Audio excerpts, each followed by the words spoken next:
Welcome, Under the Table. We're back. We're back, y'all. It is our horror western game of A Fistful of Darkness. I will be your GM for tonight, and with me are some familiar faces. Let's start with Guilty. Tell us about yourself and your character, Tallulah. Hi, I'm Guilty Cosplay. I am. Gosh, tell us about yourself and your character. Do we usually have to do this? Okay, you can just tell us about Tallulah. That's fine. I guess we do outros too, so yeah, we could. Streamer and TTRPG player. I currently have COVID, and I'm playing Tallulah, who's great and doesn't have COVID, but she's probably in dire straits right now because her dang family has gotten her into a vat of acid. Fun stuff. But yeah, she's a sort of like a semi-retired gunslinger, dragged along by the wild antics of her younger and older and cousinly siblings. I love it. John, tell us about yourself and your character. I am, to my knowledge, COVID-free, but we did just get home. Baxter is a kind of like youngin' scamp that is convinced everything can be solved by inventing a new toy. or playing with things that are far too dangerous to be reasonably played with. Most recently, he has finished his fake meat project with the help of Deuteronomy, Big Uncle D. And Uncle D has really, come through, said he's going to be an investor, use some of the funds from this crystal hall to help him open his restaurant. And, he's real excited about that. Love it, love it. Alex, tell us about yourself and your character. Hello, everyone. I'm Alex, aka Cobalt Gear, aka Nico, aka Misty's manager. I do a stream sometimes. I've been doing a lot of stuff. My most recent stream, I put this bookshelf together. You can barely see it, but it's there, and put the books on it. It was fun. We went down memory lane. Nico is a piece of work. He might have a gambling addiction. He might have a fiance whom he may or may not be in danger of leaving his family for if this mission goes south. We don't know. Will the family miss him? We don't know. And that's where we're at. Cheers. Love it. Liv, tell us about yourself and your character. Hi, I'm the award-winning podcaster, Liv.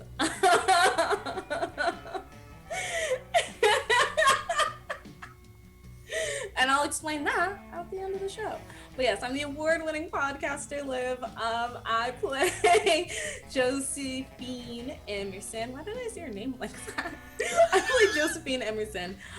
She is the daughter of Deuteronomy, Dastardly D. He's not a good person. He's going to steal all of our crystal quartz and open Baxter's business so he can launder coin or what the fuck ever. I don't trust him, and I know him better than anybody else.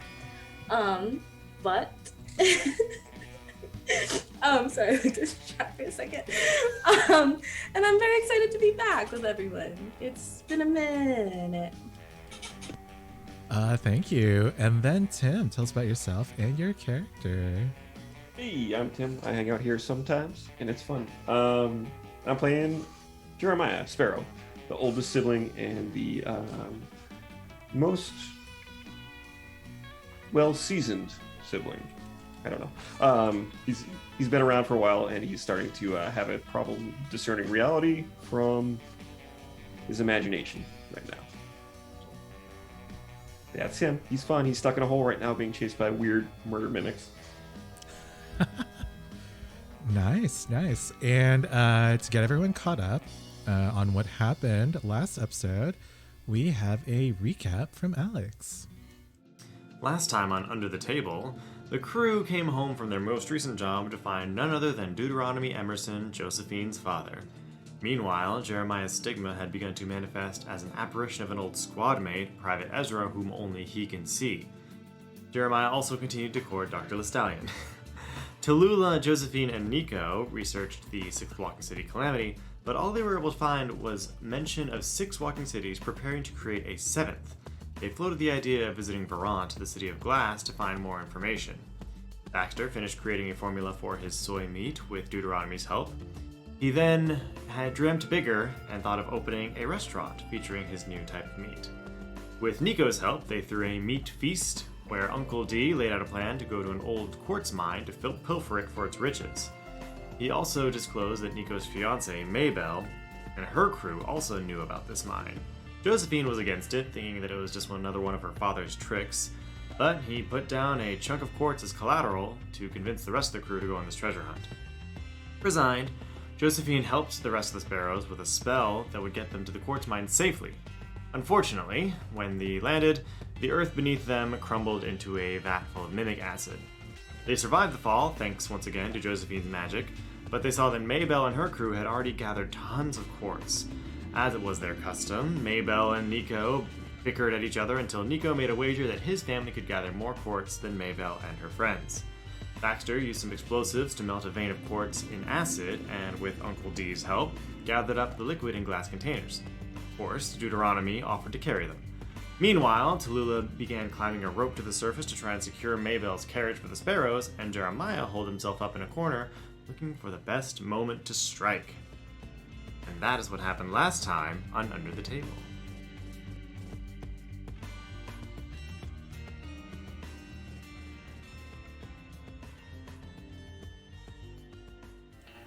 And that is what you missed last time, Under the Table.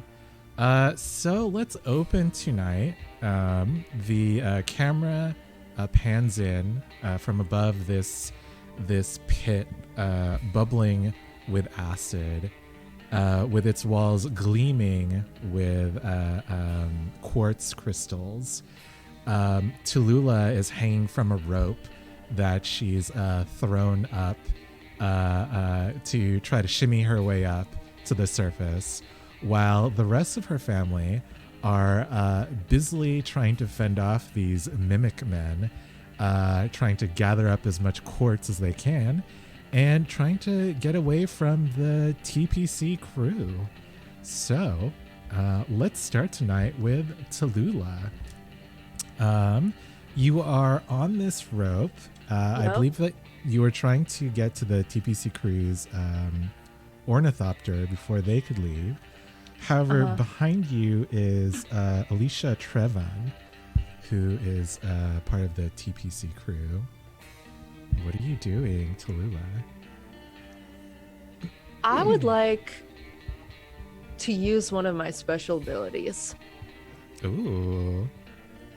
I want to use Eastwood, which means that before weapons are drawn, you may lock eyes with someone, forcing them to hesitate or flinch. Both of you know that you can interrupt whatever they do next. Take 1 forward for your next action against them, or 1 dice. Nice. I'm gonna glance backwards at this person and just give them like the most "don't fuck with me" look possible, or the most "don't fuck with me" look that I can muster while hanging on this rope.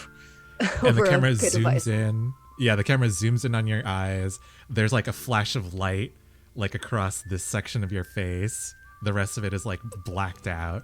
And we zoom to Alicia's eyes, and she's like,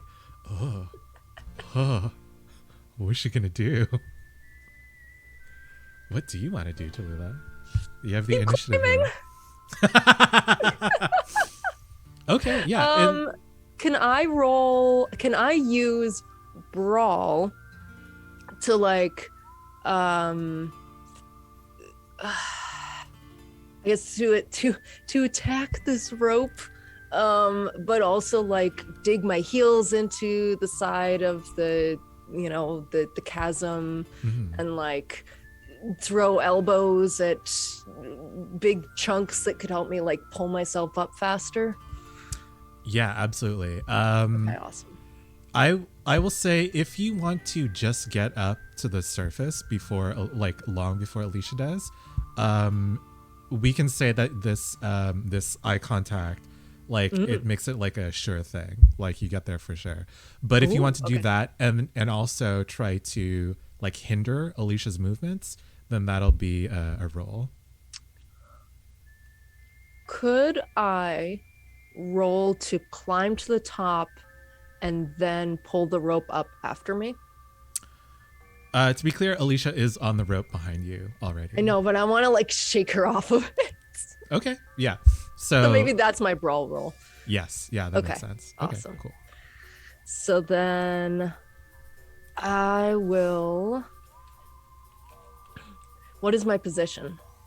You are desperate. Oh boy. Desperate great, actually. Okay. You do have that +1 die from your move. I do. I'm trying to decide where to use it.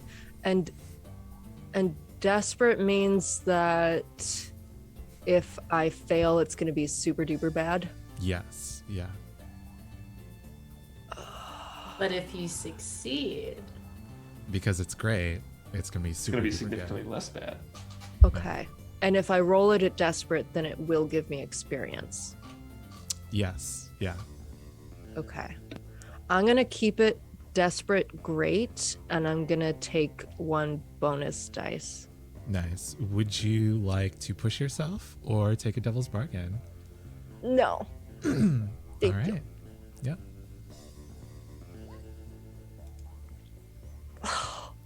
Ooh. A 3, a 2, and a 3. 3. What the hell? So you get up onto the ledge long before Alicia does. You try to you try to jostle the rope around, but I think that she's like twisted it like around her leg and her arm, so you're just like penduluming her like back and forth. So you kind of just like drop it and make a run for the TPC group's ornithopter. But when you do, one of the mechanical horses just like paws at the earth and looks sideways at you. Tell us about what happened to your husband, Tallulah. Yo, I think Keith takes notes. No, he's taking it. This is all off the cuff. Keith's bullshitting right now. Oh, I do not fuck with horsey ornithopter fucks. No. So, my late husband Silas was a farmer and a tinkerer. And he had been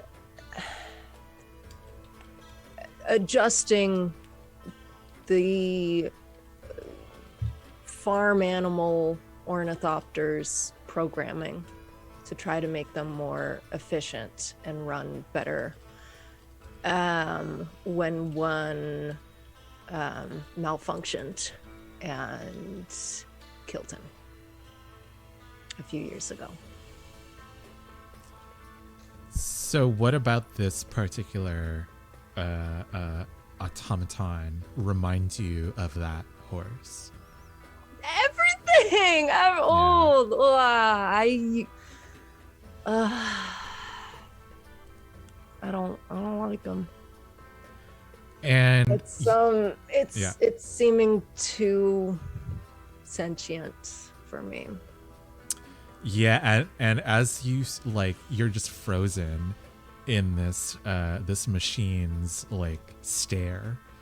I think that Alicia is able to scramble over the lip of this pit, this acid pit, and slowly start to walk up from behind you. So let's cut from that scene down to Jeremiah. I believe that you were in a crevasse or some sort of crack in the wall of the acid pit, and the mimic men have begun to surround you. But your friend, Private Ezra, seems to materialize out of the darkness, and in his hands he's holding like several bits of ammunition, and he says, "Brother, I found these somewhere deep in the cavern. I think they might be able to help you." All right, pass them over, Ezra. We're in trouble now. Hurry up. And as he does, the camera catches them, and they glint an iridescent purple. Just as a reminder, the Lost City Calamity was this similar color. And you load them up into your rifle, and what do you do?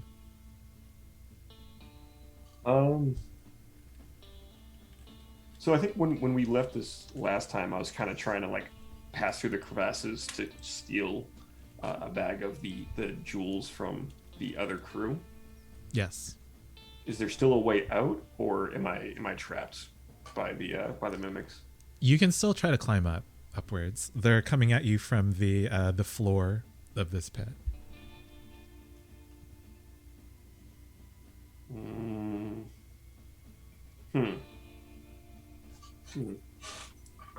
Okay, I think yeah,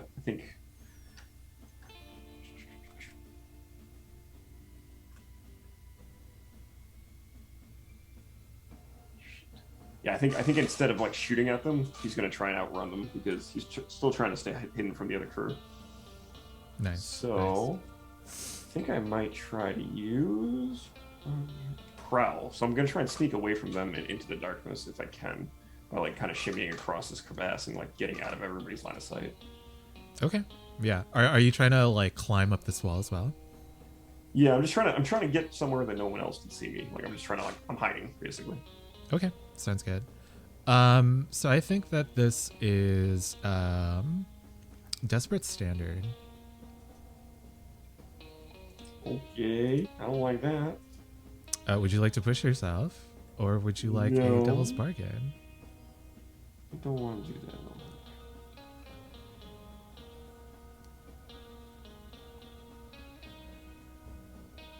No. I do get +1 to. I have Silent Hunter, so I get +1 to 1 die to rolls to avoid detection. Oh, I don't know if nice. this qualifies or not.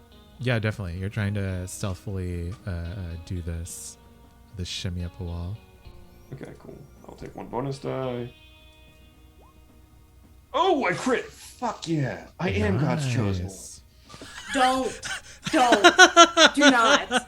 It is too early for these kind of fucked shenanigans. That's 2 6s? You don't have That 4. is No, just we can't. sense. Never mind. If you had 4 in a category, that'd be like a.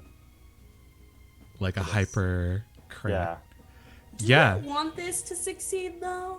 With these fucked calamity bullets or whatever? Do we have a choice? You know what? I'm Jeremiah- gonna shut my mouth. You're right. Jeremiah, you're very successful at this. I think that what you've started to notice about these mimic men is that they don't really rely on sight. They rely on like vibrations that they pick up through the ground. And so what you've realized is that to hide from them, you just need to like stand still or stop moving whenever they're around you.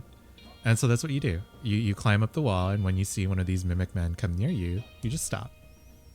And then when they leave, you keep going. I love me some Jurassic Park rules. Fuck yeah. Yeah, So, but yeah. I think with that crit though, while you're, I'll say that unless something happens where you like fail a roll, you won't be rolling desperate from now on. Okay. Can I still try and position myself in a place where I can snag the bag? Yes, you are definitely in position to do that. I think that I think that you're able to like get above the 2 remaining members of the TPC crew, who are Lola Pauline and Mabel Crawford. Cool. So let's go down to Josephine, Baxter, and Nico, who are with Deuteronomy. And I think that last time we left off with Nico getting shot by Maybell, but I kind of want to amend that a little bit. And when you look down, Nico, you see that instead of a bullet in your leg, it's a dart.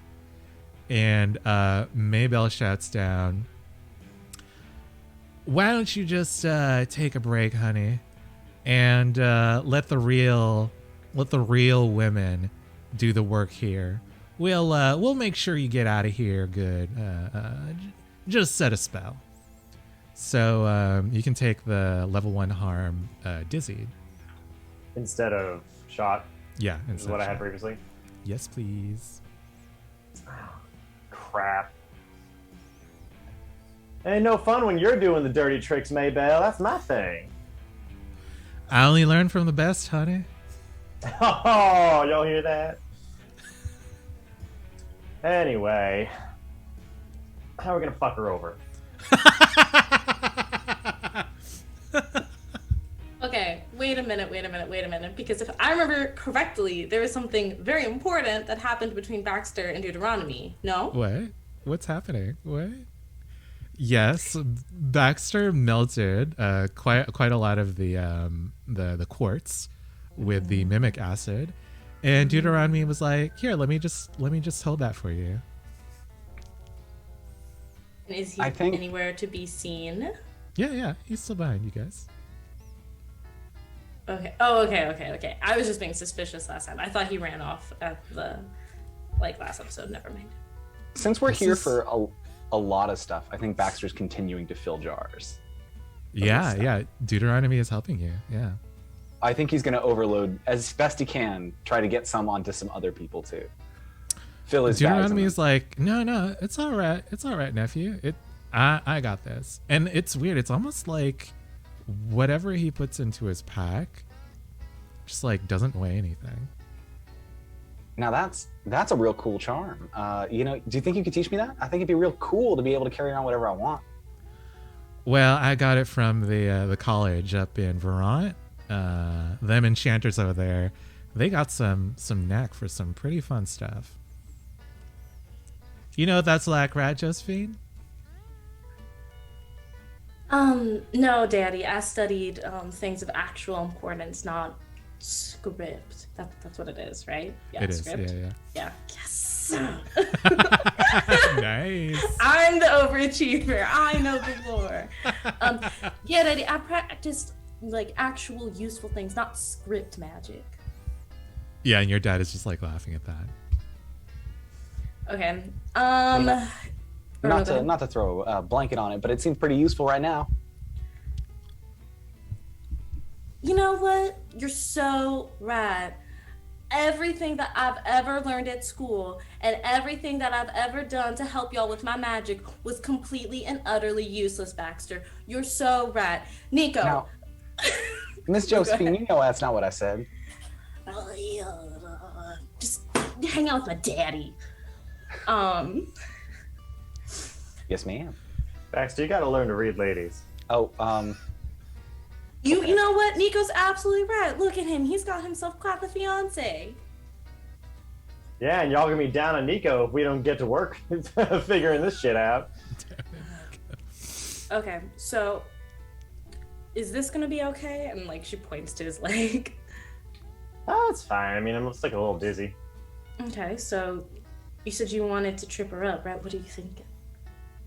I mean, we can either just make sure that she doesn't get anything, you know. I mean, I think, where'd Jeremiah go? I don't know. He seems up to something. So we either make sure they don't bring anything back, or those are two options. Make sure we don't bring anything back. If Toulouse succeeds, we can blackmail them into giving us their goods in exchange for a ride home, or we can like try to actually mine enough. But I mean, Baxter's got that. You sure your dad ain't gonna run off with all that stuff? No, and that's what I need you to keep your eye on. If you see my daddy running, you shoot him. Do you understand me? You shoot that man. Yes, ma'am.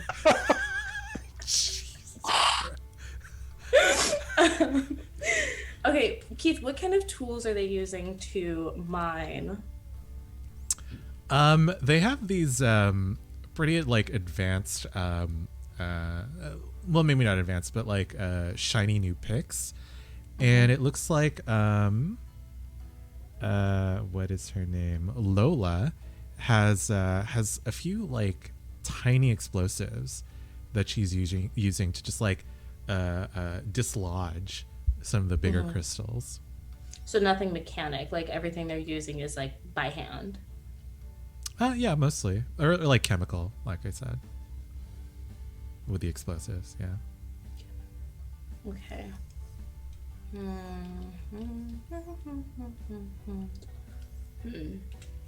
Okay. I'm trying to think of We're like how... Opposite ends, right? Like we're sort of up here, they're sort of down here mining. No, you guys are on the same side of the cavern. You're just beneath them. So if they're like up here, you guys are like down here. Okay. Yeah. Okay. Miss Josephine, I have a question. Yes. So you know a lot more than this, and you've been to college and whatnot. Yes, I have. I read in one of my books that crystals are special in their structure, and that if you put a sound or some kind of I think the word was resonance on it, you can cause them to disintegrate. Would that give us the ability to mess with their stores? How would we do that? Can we do that? There's stores maybe, but my fear is if I break it all down, it'll be easier for them to pick it all up. No. Can we stick a time bomb on it? I'm trying to figure out the best way to just cause a ruckus and mess everything up for them. And I'm thinking that maybe... Now, Nico, I mean, obviously, I believe in your love story. But if I just set off some kind of explosion for them and something that, maybe cave them in a bit, I could slow them down. I mean, I'll have to come back and get her, but Wouldn't that be so romantic? I'm so into this idea. She's like underneath all this like rubble, starving to death with her best friends, and then all of a sudden there's a light bursting through, and whose handsome face is that but yours? Oh, it writes itself. Oh, if only it would work out that way. I'm sure the first thing I'd see is the hard end of a gun. Well, that could be interesting. Not my preference, but if you're deplorable like that, that's kind of thing you like. I mean, could you make sure that we get a cave-in that is safe, so to speak? I mean, if I could get up there, probably. I might need some cover, but... You hear Maybell yell out, "Y'all just gonna flap your gums, or are you gonna do something here?" You know what, Baxter? You keep working. Nico, you got your job. Keith. Okay, so we're underneath them. So like, who's Keith? Keith.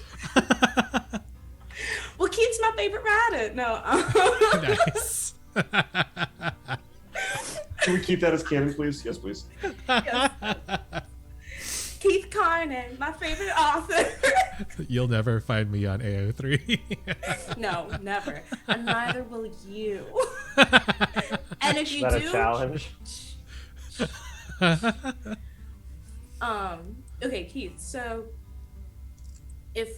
we're beneath them, so like I would have to like climb up. There's like no clear way to get up to them, right? Okay.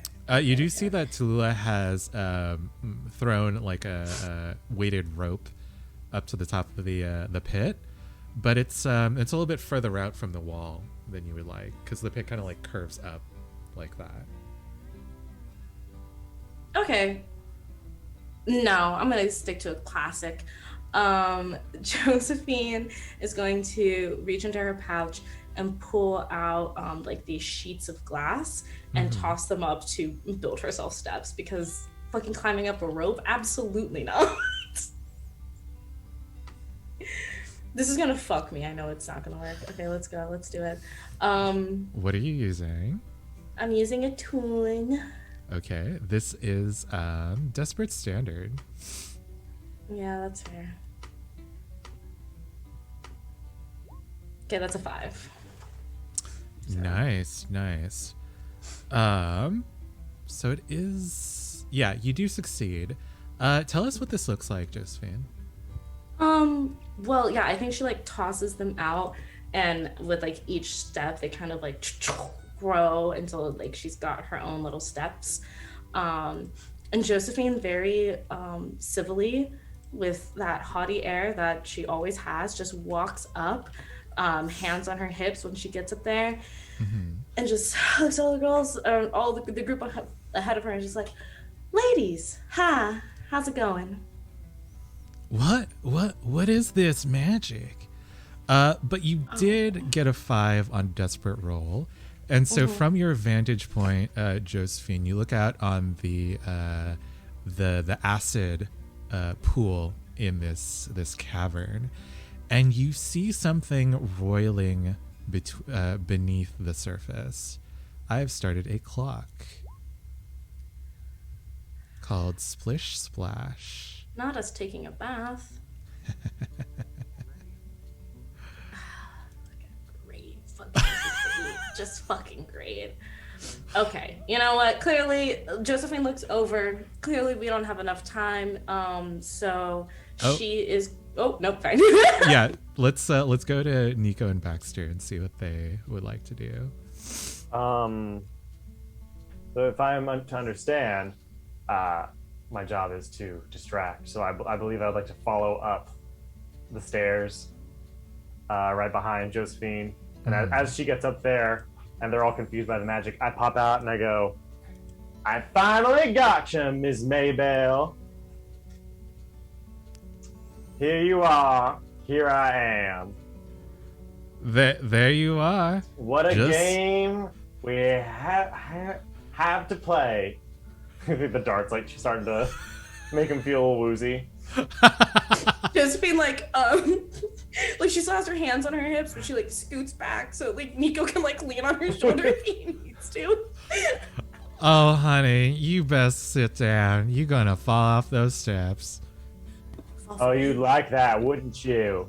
You want me to just fall down into some acid so you can play hero again?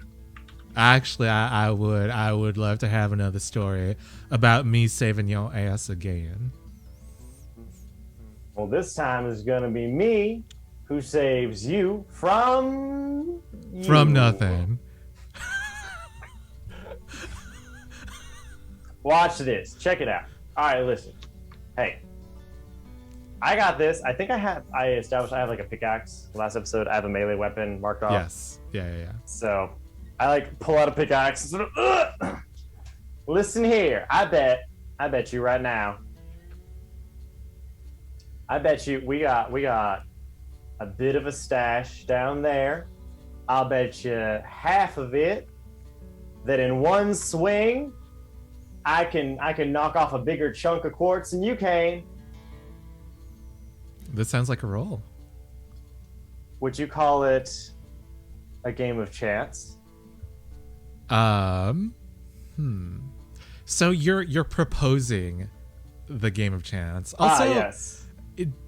I don't know that this is. This sounds like skill to me. This But game. it's about love, which is a game of chance. Okay.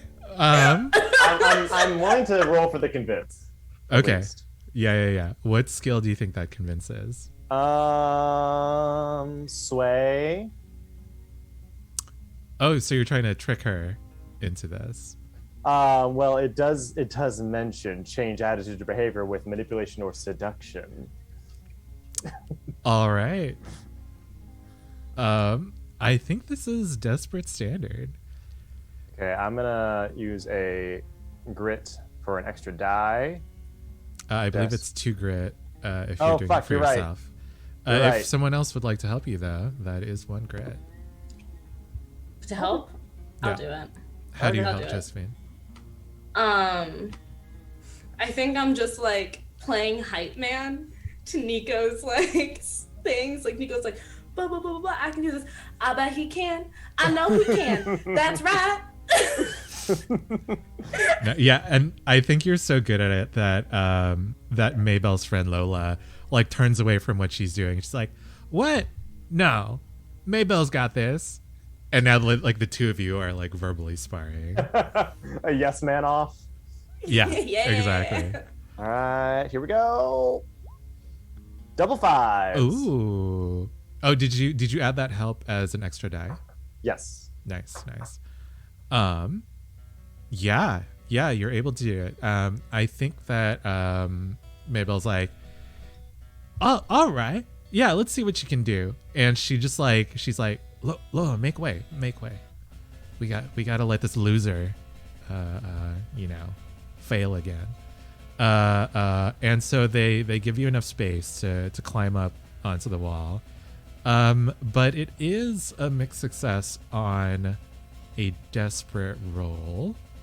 So I will be advancing some clocks. But it was a desperate roll. Sorry? That's experience. True. Ta-da. Oh my God! There it is. What the fuck?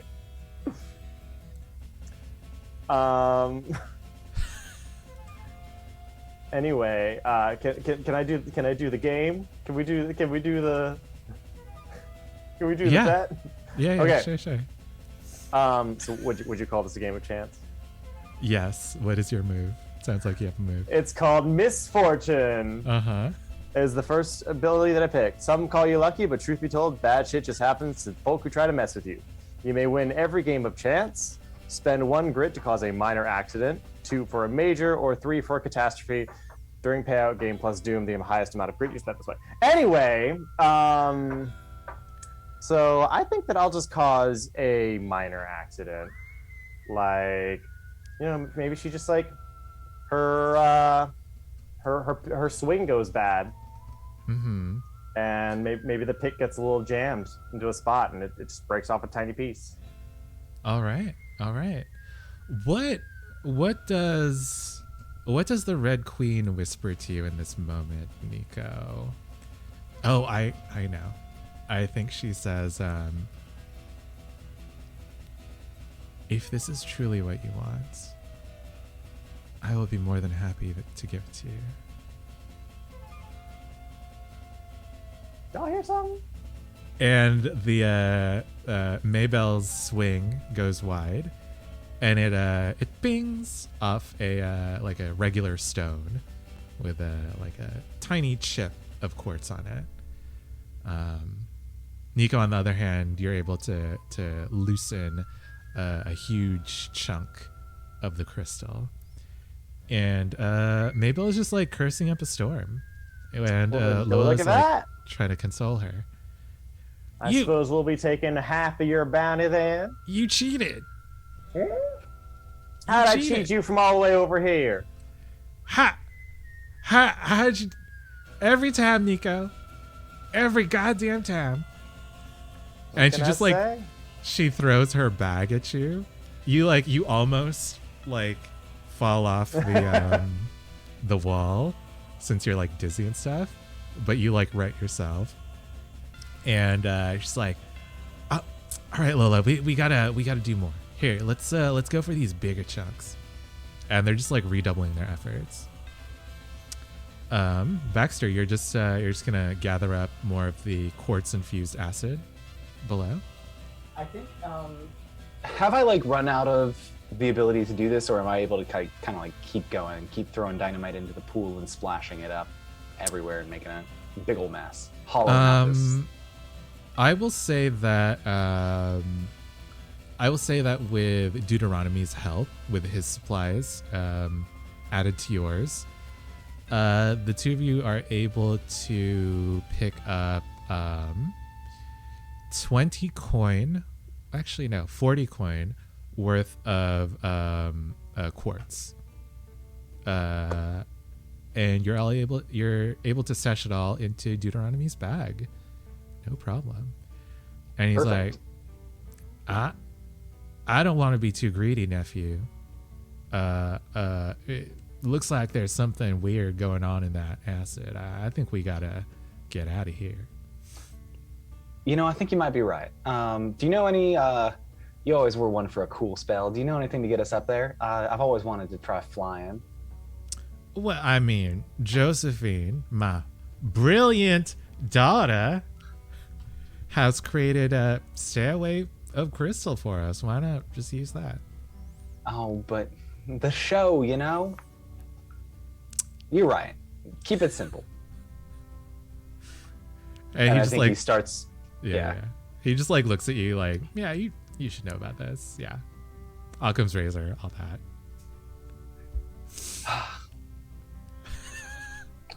Boring. So as the two of you start climbing, Tallulah, what are you doing on the surface? I think at this point Alicia is pretty close behind you, but you're kind of you're kind of stuck here. Yeah. I gonna spin around so that I am not facing the flying contraption anymore, but instead facing the TPC crew. Alicia. Yes. She kind of And- stops. She stops, Okay. waiting to see what you're gonna do.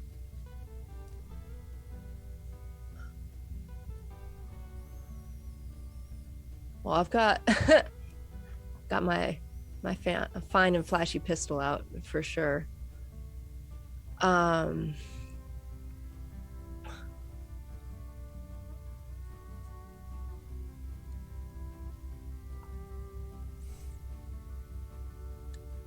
So, okay, just just to be clear, the land around here, does it seem at risk of like joining the chasm, or does it look like we're done with the big sink?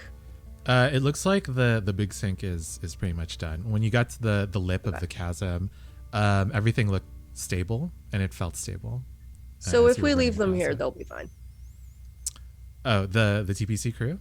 Uh-huh. I guess that would be a roll. I don't care that much. Okay. Yeah, that's fair. No, but I'll shit, I don't have any of the skills I want to use.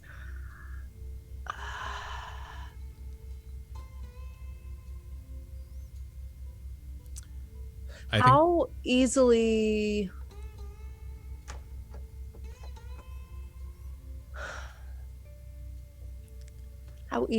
influenced does this person look to potentially be? Like, are they the brains, the muscle, the getaway driver? you're not sure, but maybe in lieu of answering that question directly, I think she says, "Hey now, this don't gotta get violent," and she just like puts her hands up. Look now, we're both reasonable people. There's enough room in there for all of us. Is that true? You're not sure. You'll have to go turn around and look at the ornithopter.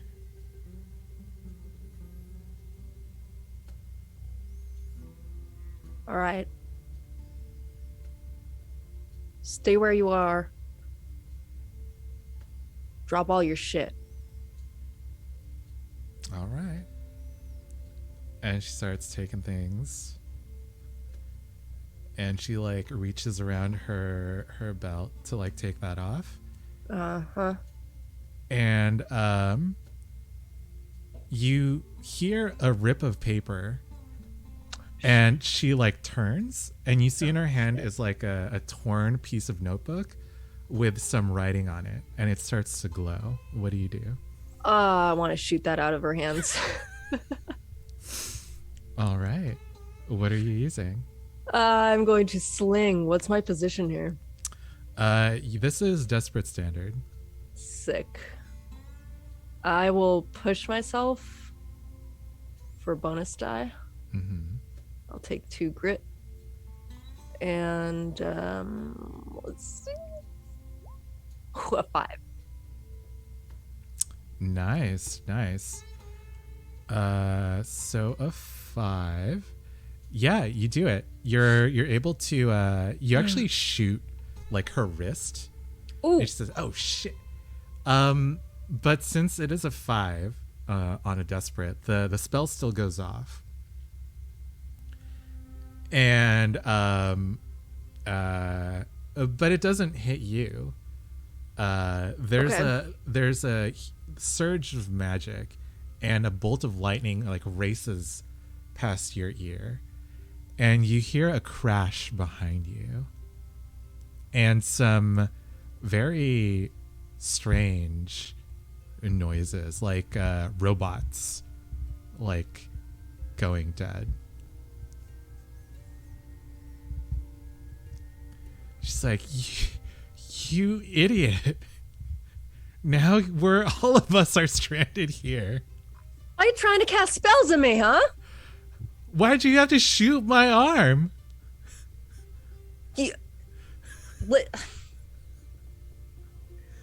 Fix it. And you turn around and you see just like the horses, like the top halves of like two of them are just like completely gone. Like the bodies, like where the spines of them used to be, they're just like gone. And like the driver's seat of the carriage is also like completely gone. And the front of the carriage is like open, basically. And she's like, yeah, all right. Yeah, I'll fix that. No problem. And she just like rips her her shirt, the bottom of her shirt, and starts like wrapping it around her wrist.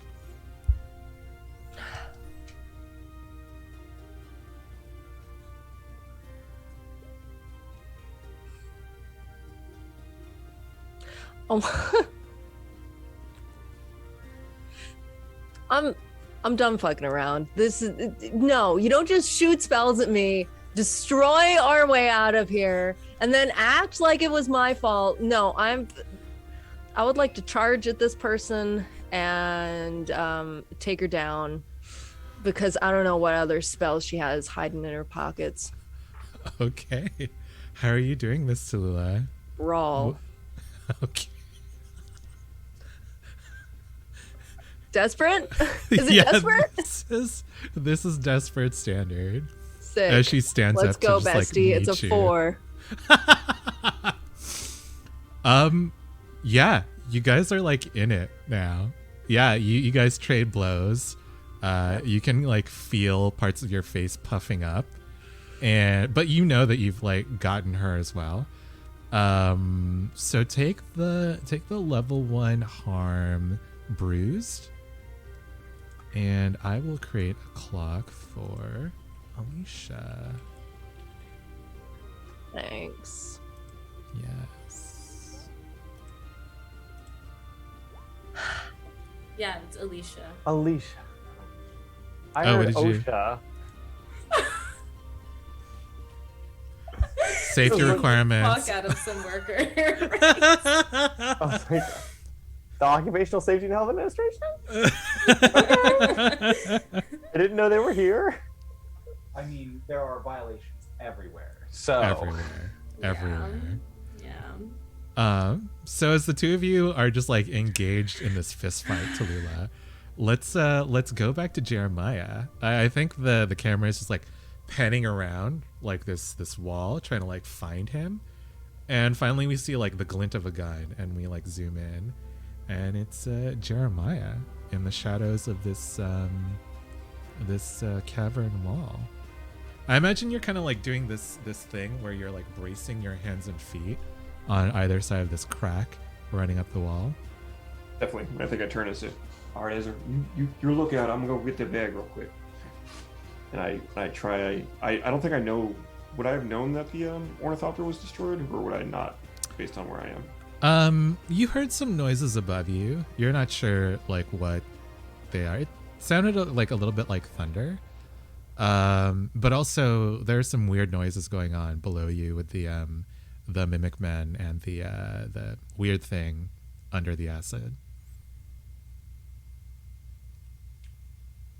So we haven't talked about that in a while. Which part? Okay. Don't worry about it. Can I roll to snag the bag? Yes. How are you doing this?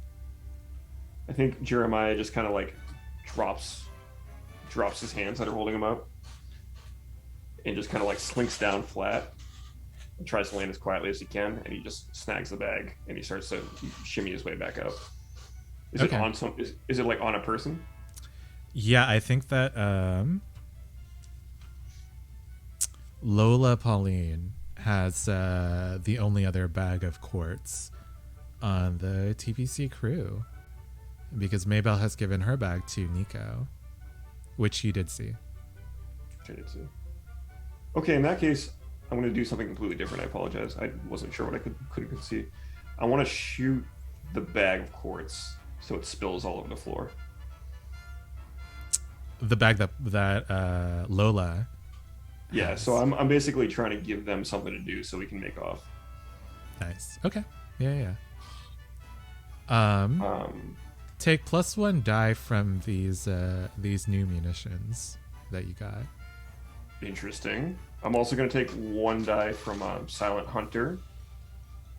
Oh, I'm sorry. From learn by my trade from the best. When you attack from hiding or spring trap, you get +1 die. Nice. So I assume this is Hunt, right? Yes, and this is yeah, you're like fully hidden. This is what's the not opposite of desperate, not risky. Controlled standard, yeah. Controlled standard. 2 5. Yeah, you do it. The string on the bag breaks and it scatters all across the ground. And we see Lola and Maybell start to bicker between them before they both begin to climb down and start to gather up the crystals. Unfortunately, we do see some of the mimic men begin to crawl out of the darkness and start to surround them. They don't see them yet, though, but everyone above them, which I think is the entire Sparrow family, minus Tallulah, sees this happening. Let's do one more person, and then we can take our first break. Josephine, Baxter, Nico, would one of you want to do something?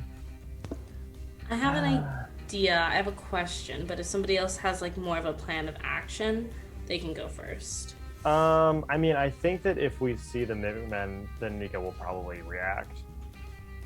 That makes sense. Cause Yeah.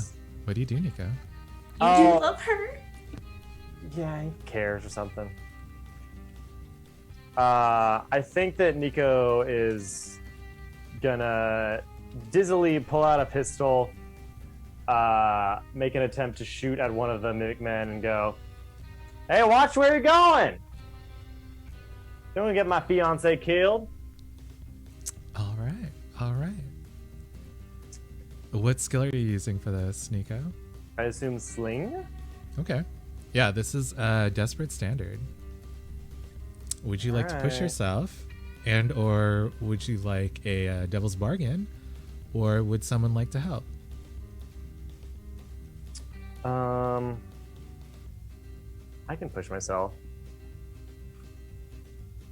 I think both Josephine and Baxter are within range to do something to help here.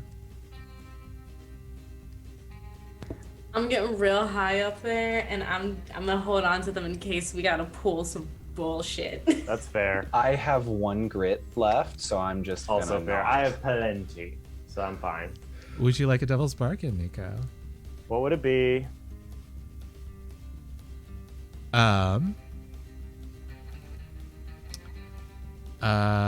Luck favors you yet again.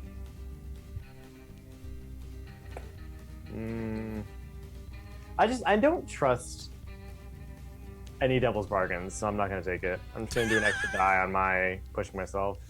Okay. And I got a 6. Nice. Yeah, I think so what you notice, Nico, is that the way that these mimic men are constructed, the mimics are just like nested into each other. Basically, again, they're like slugs that split apart like along their bellies to pour out their stomach acid and then slurp it back up once they've melted minerals or whatnot. And so they just like nest into each other, into each other's like stomach bits. But what you notice is that each one has like one specific mimic that all of the others are nested into. It's like the keystone mimic. And so you shoot that one in a few of them, and the different mimic men just like fall apart into their constituent parts, basically. and these little slug-like creatures just like are trying desperately to like move, but they're like 100 times slower individually. Go figure. Like this. Yeah. Well, keep yourself safe now. And Maybell's like, my hero. Don't I know it? And with that, let's take our first break of the night. See you soon. Hello. Welcome Under the Table. We are continuing our episode in A Fistful of Darkness, which is a Forged in the Dark game. The Sparrow family et al. Is basically stranded in this acid pit with a fortune's worth of quartz in their packs, but no way to get back home. What is everyone doing? Josephine and Baxter, I think we left off with the two of you. I have a question. Baxter, yeah? So, in the inventory options, there is a horse with a saddle. Yes. I assume this is single person transport. Yes. Do we have any idea about how fast this would be? Like, could I get to the city and bring back stuff with me in a reasonable amount of time? I think that getting back to the city would be the extent of it. Also, I imagine that all of you have like whistles or something, and that these are automaton horses. Sure. Yeah. That also Like fly. what was in last episode. I thought True. True. I thought that you said the horse and saddle was something that we had to have gotten previously in order for us to use it. If I did, I was mistaken. Okay. It is. I believe that everyone has that in their inventory. Yes, a horse with yeah. saddle. Yeah. And it's italicized, so it's just ours. It doesn't count Yeah. as weight. Yeah. So we can make it back, y'all. We'll just ride our little horsies home. I'm sure everybody will be thrilled with that. So Josephine and Baxter, what are you guys doing?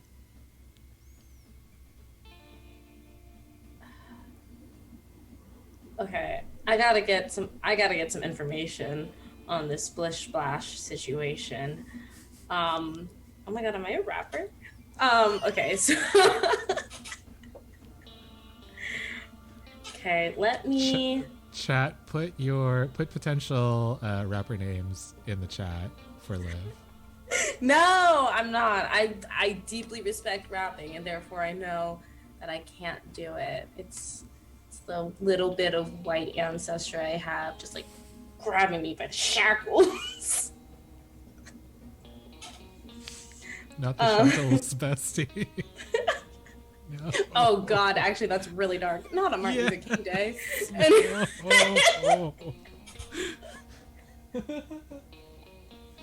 Okay, I'm gonna keep playing this game. My virus brain heard chunkless, and I'm gonna retcon it to that. Yeah, My brain. I mean, hey, that still fits within You said what you my said, but like, narrative.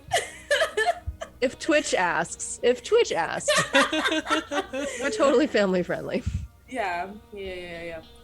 Okay. So I want to roll survey to get a scope on this splish splash situation, because one of the things on there is sense trouble before it happens. Are you using like a spyglass or something? Just like equipment? I don't think I mean, I have arcane ingredients. Maybe there's something in there, but I also think like I'm right above it. Like, and you mentioned that I saw it like bubbling up, so I think I'm just paying more attention to it now. Okay, that's fair. Yeah. Yeah, I think that this is Desperate Standard. Okay.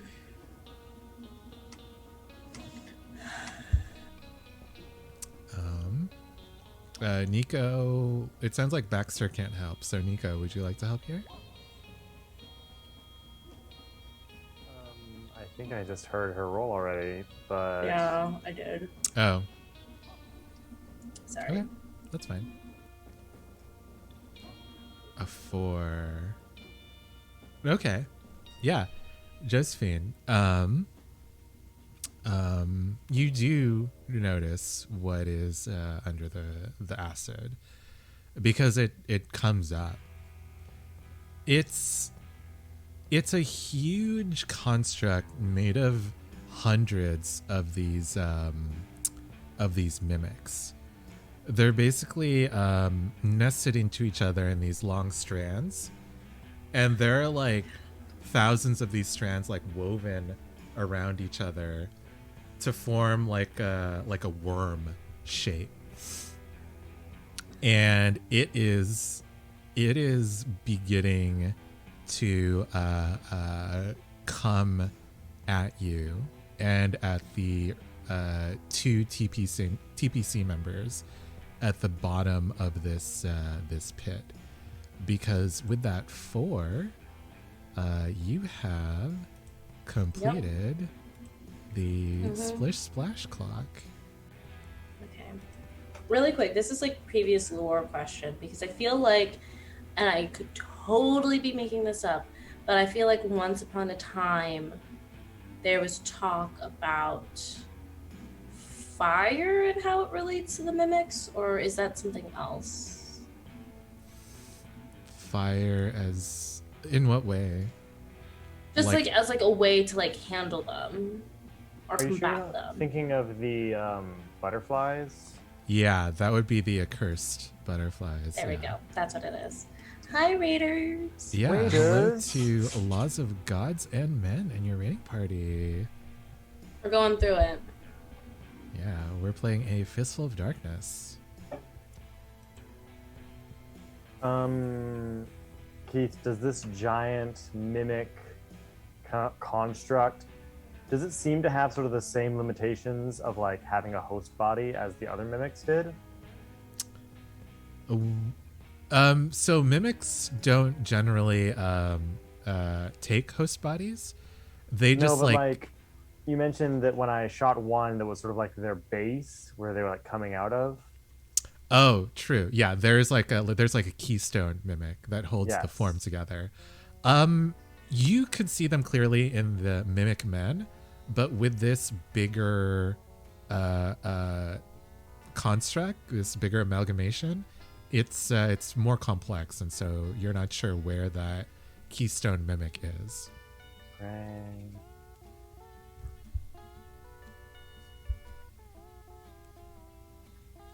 Baxter, would you like to do something here?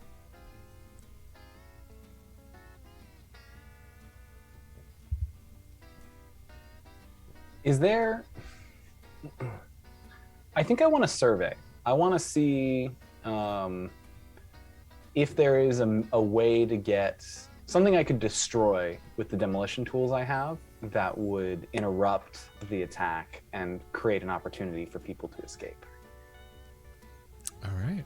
But I think that's a pretty hefty ask just by throwing a stick of dynamite down in. So I'd like to survey first. Yes. Yeah, this sounds like it is desperate standard. Would anyone like to help Baxter? Also, Baxter, would you like to take a devil's bargain? Make me an offer.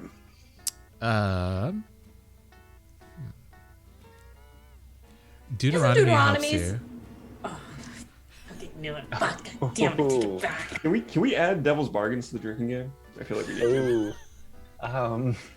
Let's get drunk, y'all. Devil's bargain accepted from John. No, just the word, just the phrase. Let's just get into it. I think not this time. Okay. Thank you, though. Very tempting. Oof. Oof. Oh, what did you get? It's not updated. It's not updated for me yet. Oh. I got a 3. You do see several stalactites hanging heavily from parts of the ceiling of this open pit that might be able to slow the mimic's pace down. However, as you're considering how best to throw your stick of dynamite to hit them, Maybell and Lola have begun to race up the steps that Josephine has made. And with their added weight, the structure is beginning to wobble as this creature starts coming towards all of you. But let's go back up to Tallulah and Alicia. Are you still beating ass, Tallulah? Well, I guess it depends on how it's going. You guys still seem like evenly injured and evenly matched.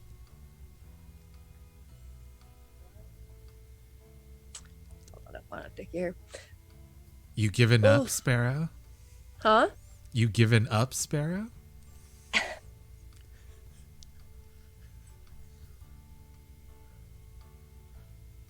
No way.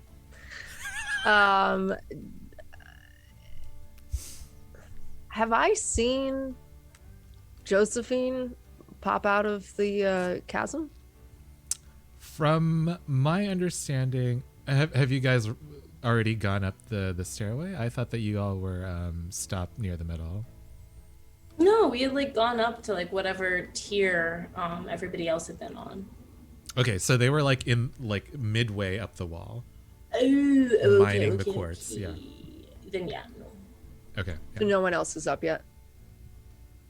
Okay. I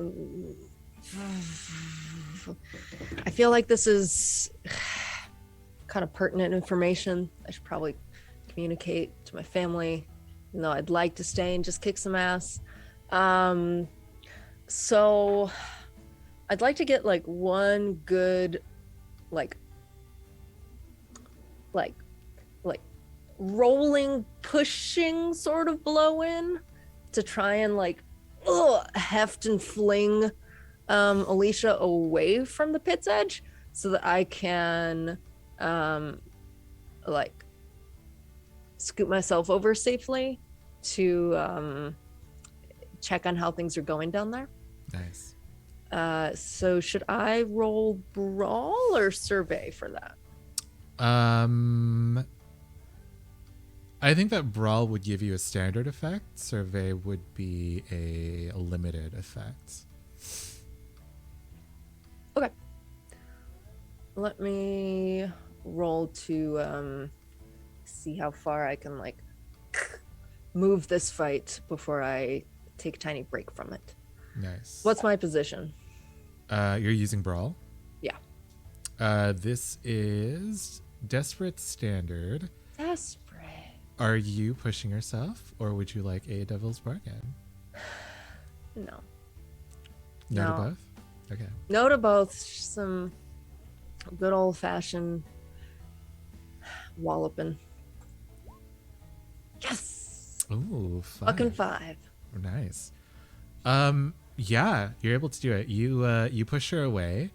But as you do, she's there's like an extendable baton that she flips out in her hand, and she trips up your legs as you're pushing past her, and you stumble on your hands and knees towards the edge of this pit. You don't tip over, but you are pretty scratched up. I think that's a level 1 harm. How does that play with my level 1 bruised? I believe that you should have 2 level 1 spots for harm. Okay, so he Yeah. just goes next to it. Yeah, yeah. So you're both bruised and scratched. And up. scratched. Yay. All right, well, bruised, scratched, and very annoyed. I will continue my journey to the edge on my hands and knees and peer over, shout like, "You almost done down there?" You see this weird mimic worm coming for the edge of the pit. Oh, hell no. All right. Scoop myself right back.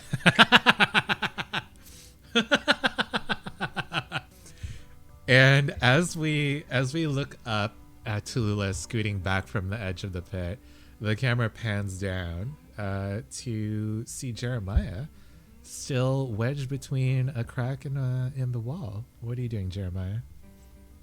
I think Jeremiah sees the worm popping up, and he starts to just kind of shimmy up faster, and he's like, "Ezra, give me a boost!" And he takes out his rifle and tries to lick a shot at the worm. Nice. Ezra will give you a boost, but that will count as a devil's bargain.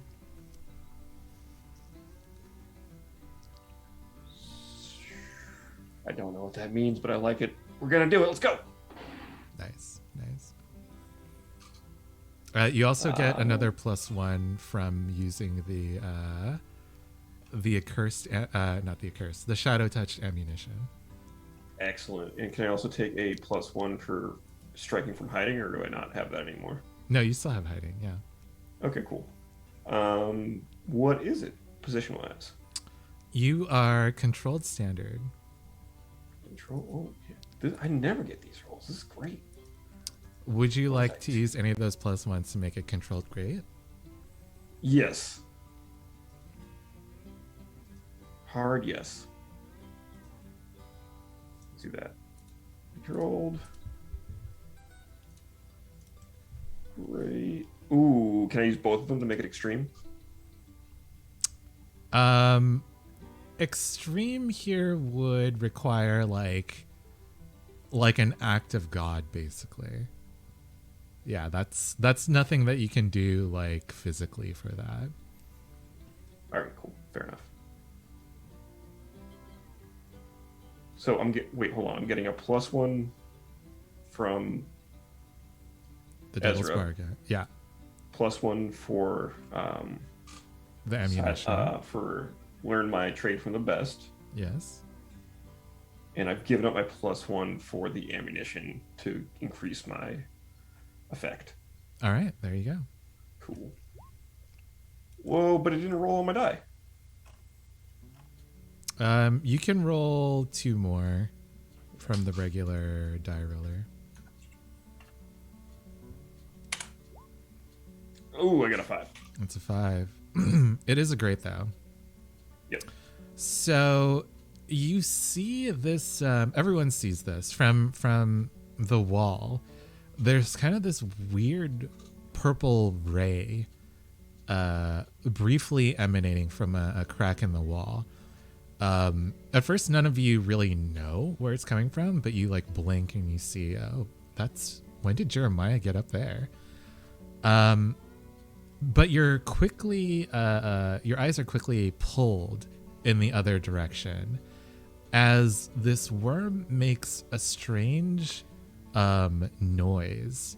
You see the different the hands that make up the mimics of this worm, like quickly waving like this, and that makes a weird like sound waves that constitutes this creature's roar. But as the bullet hits it in its side, you see some of the mimics are starting to turn purple instead of red. And more of these purple veins are starting to branch out across many of the other mimics. But it is falling back into the pit of acid. Ezra, you know what was going to do that? Yeah, it Give me a fucking heads up next time. That was rude, man. No, you scare it off. It's dying. Didn't you see it? You bruised it up real bad. Yeah, Come on, we gotta get out of purpley and here. Fucking weird. And now they're all purpley and fucking weird. What? You No, make everything it's purpley and weird and not tell me ahead of time? no, it's dying. That's. I mean, have you ever seen a thing turn purple and still be living? See, I don't know. see. You already All killed. right, you're right. You're right. I'm sorry. All right, let's go. Love Yeah, that logic. it's gonna be back soon. Gotta get out of here. Well, you just said it was dead. Well, who knows what else is in that acid pit, Jeremiah? I don't want to know. Do you? Maybe it's got a mama or something. You think it has a? I don't know. I don't know. The fuck? Look, Jeremiah, this place is fucked. All right, this place is fucked. All right, let's go. Nice. Yeah, Josephine, Nico, Baxter. If you like, you guys can get up to the top of this pit as well. Before I go, where the fuck is my dad? He's right behind you. He's actually behind Lola and Maybell. He's like, all right, ladies, come on. Yeah, I'm going to assume like a spot of authority, and kind of like also start heralding people through so that I can take up the rear with him. Okay. Yeah, and he comes up behind you. He's like, all right, Josephine, what's the plan? What are we gonna do? Okay, well, I mean, we all at least got rats back home. I don't know about the ladies. Their ornithopter I don't even know what happened with that one. But what about you, Daddy? Yeah, I got my horse myself. Yeah, I think if one of us takes one of the ladies, I think that'd be all right. Well, Nico's obviously gonna take Maybell. He like looks over at, Deuteronomy looks over at Nico like, yeah, is that right? I'm like leaning down to check out Maybell. Like, you coming or what? I'm your ride home. She's like, shut up. And she's like blushing and like pushing you away. Oh, did you finally notice, Tim? Did you finally notice? Just fucking get your horse. She's coming.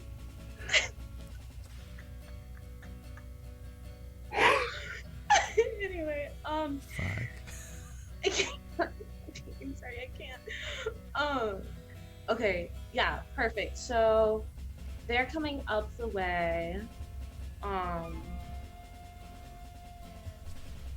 gonna look at the girls, and again in that very authoritative tone, I'm gonna tell them, listen, the horses are really only designed to take one person at a time, and I understand you got your weights and you got your bags and everything. That's gonna weigh you down. So,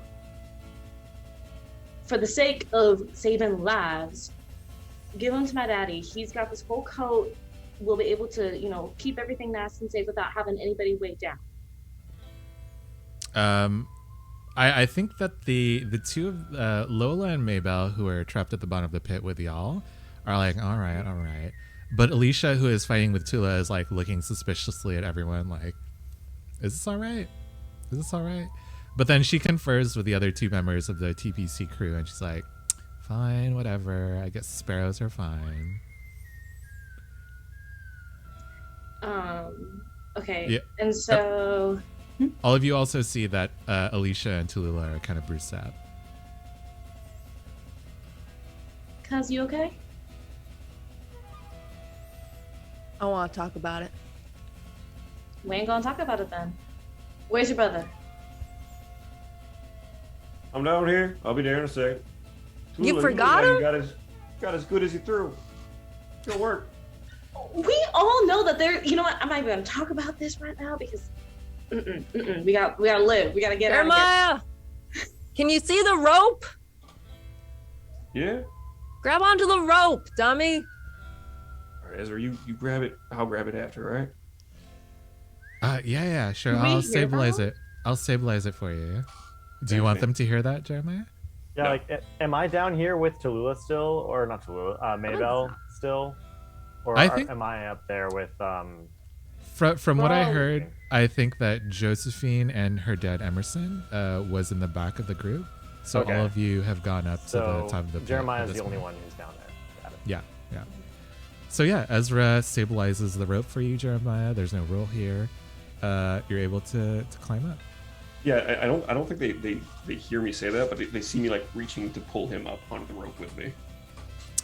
Yeah, and I don't think that anyone really like looks closely, but the camera sees that there's like this indentation of a hand on your sleeve, but no hand itself. But then we go into Jeremiah's view, and we see Ezra climbing up over the lip of this pit. He's like, "Thanks, Jeremiah." Yeah, I got you.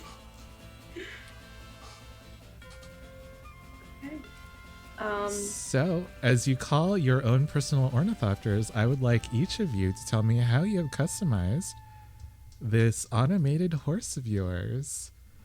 I will vamp a little bit to give you some time to think about it. I already are you ready? have.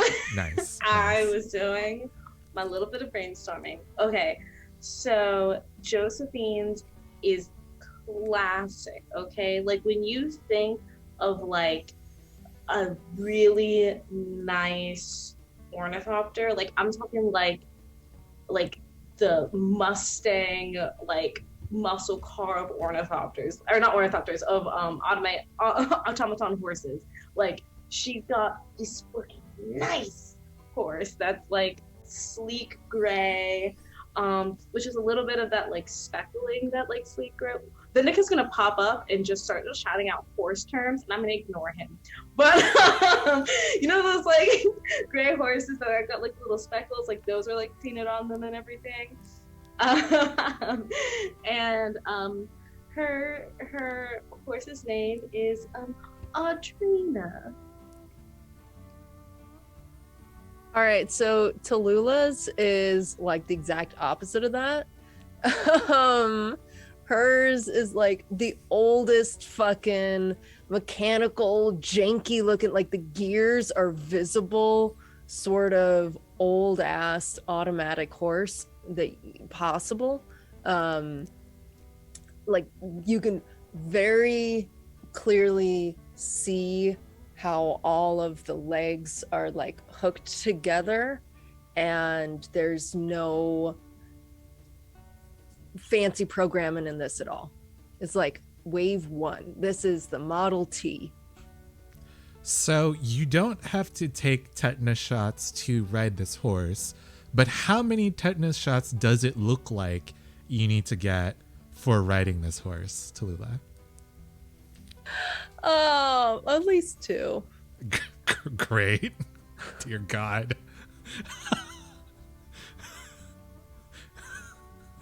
Who's next? Get boosted, friends. I think Baxter's has been clearly modified, but nothing is exposed like that. Maybe some wires, like very brightly colored wires you can see running down the side. And it's very obvious that like every piece of technology he's ever seen in the wilds has been affixed to it. He found an old car stereo set, you know, with like the old car home UIs. And he's got that like pinned in the center and has like music and other things that he can play off of it. And he's got like an old AC vent, even though it has no purpose. It just is there for the aesthetics. It's an old car air conditioning vent. Not from the same model, of course. It's like mix match. But it's just everything he's ever found. Plus, on the bottom, there's like this bungee netting that's clearly meant to just hold massive objects that he has found to come and scrap. I have a question. Yes. Yes, Nico, you first. Does the car radio, is it a CD radio or a cassette radio or neither? It's absolutely a cassette radio. So you Nice. collect cassettes while Jeremiah collects vinyls? I don't think Baxter actively collects them. If he finds them, great, but it's not the same like level. So you've of... had the same ABBA cassette in your dashboard. That for was the my past fucking 10 question. years. Please I tell think- us Yes. the single Raffi radio ass cassette that you've had in this thing. Hold on, I think he's found 3 so far, and found a perfect like little cut-in cup holder kind of deal that holds them in the center. The first one is Emotion by Carly Rae Jepsen. He plays that one the most. You found like a collector's edition. Yes. Yes, Literally. I am living. Listen. When the world started going to shit, okay, one of my descendants was like, we have to preserve history. And they were a genius. The cassette. I think the next one has to be a Megan Thee Stallion album. That's the next most played one. I don't have a repertoire knowledge large enough to answer like, you know, what needs to happen. And I think the last one is just Dress to Kill by, you know, Kiss. And those are what he has available to him and what he plays into, you know, unfortunately he couldn't find any speakers to actually hook up to this. So he has these old, like, early 90s soft foam over-ear headphones that barely fit on that fly off whenever he gets going too fast. And that's his solution to the problem. It's the John is the WAP is just blasting. John is the Star-Lord of our game, and like I am here. I'm for not you. even mad. Can he have one more cassette, John? That is just Yeah. like a series, like a mixtape that Jeremiah made him by like plugging in like different records into I love that. Yes, the absolutely. that he recorded, and it's like, but it's all shit you hate. Like it's like Tom Waits and fucking like old man music, and it's like it's unlistenable to you, but it was like It's a big there in gesture on polish. Jeremiah's It was a part. very sweet, thoughtful gift. Yeah. Did I you love that. you title it, Baxter? Did you title it Bros Playlist? I don't know. Let me think about the name. I have some ideas. Did you Secondary pour your beer in your question. wine glass? I did. Secondary question: is there any underlighting on your horse, Baxter? I don't think he would have been able to find anything to actually properly underlight it. I think he might have actively, as an experiment, one spotlight that has like a little wire that descends as soon as he takes off to like uplight the deal, but it's very, very badly done. It doesn't look good. You know, he knows it. I love this so much. Great. I think that Nico's horse is, for one, he has named it Full House, Luck Be a Lady Tonight, It's a Blackjack. That's because I think that Nico has done like some research on like old gambling, but like doesn't quite have a concept of it. So he knows how to name a racehorse, but not when to stop. And that's why he has the longest racehorse name in the world. And that's also definitely, it's attempted to be painted by what a thoroughbred is supposedly said to look like. But also, it is 100% painted fully white, very shoddily, with like all of the 4 card suits just like slapped all over the place. And like your little saddle does have like a number painted on it or something. Yes. Like it's like a really long number because Nico's like, yeah, I guess they were numbering them, so I'll just give it a number that probably hasn't been used. So it's like 2,862. And it love probably this so does much. have a second seat for Maybell. Ooh. So romantic. Oh.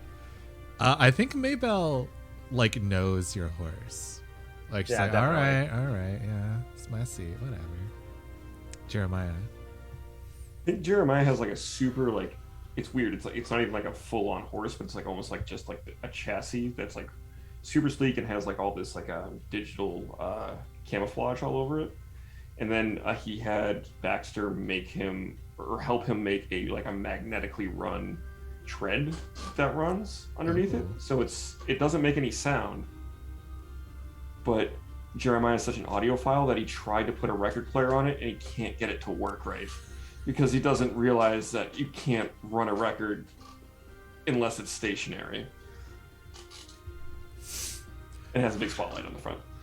How many records did Jeremiah ruin trying to get that to work?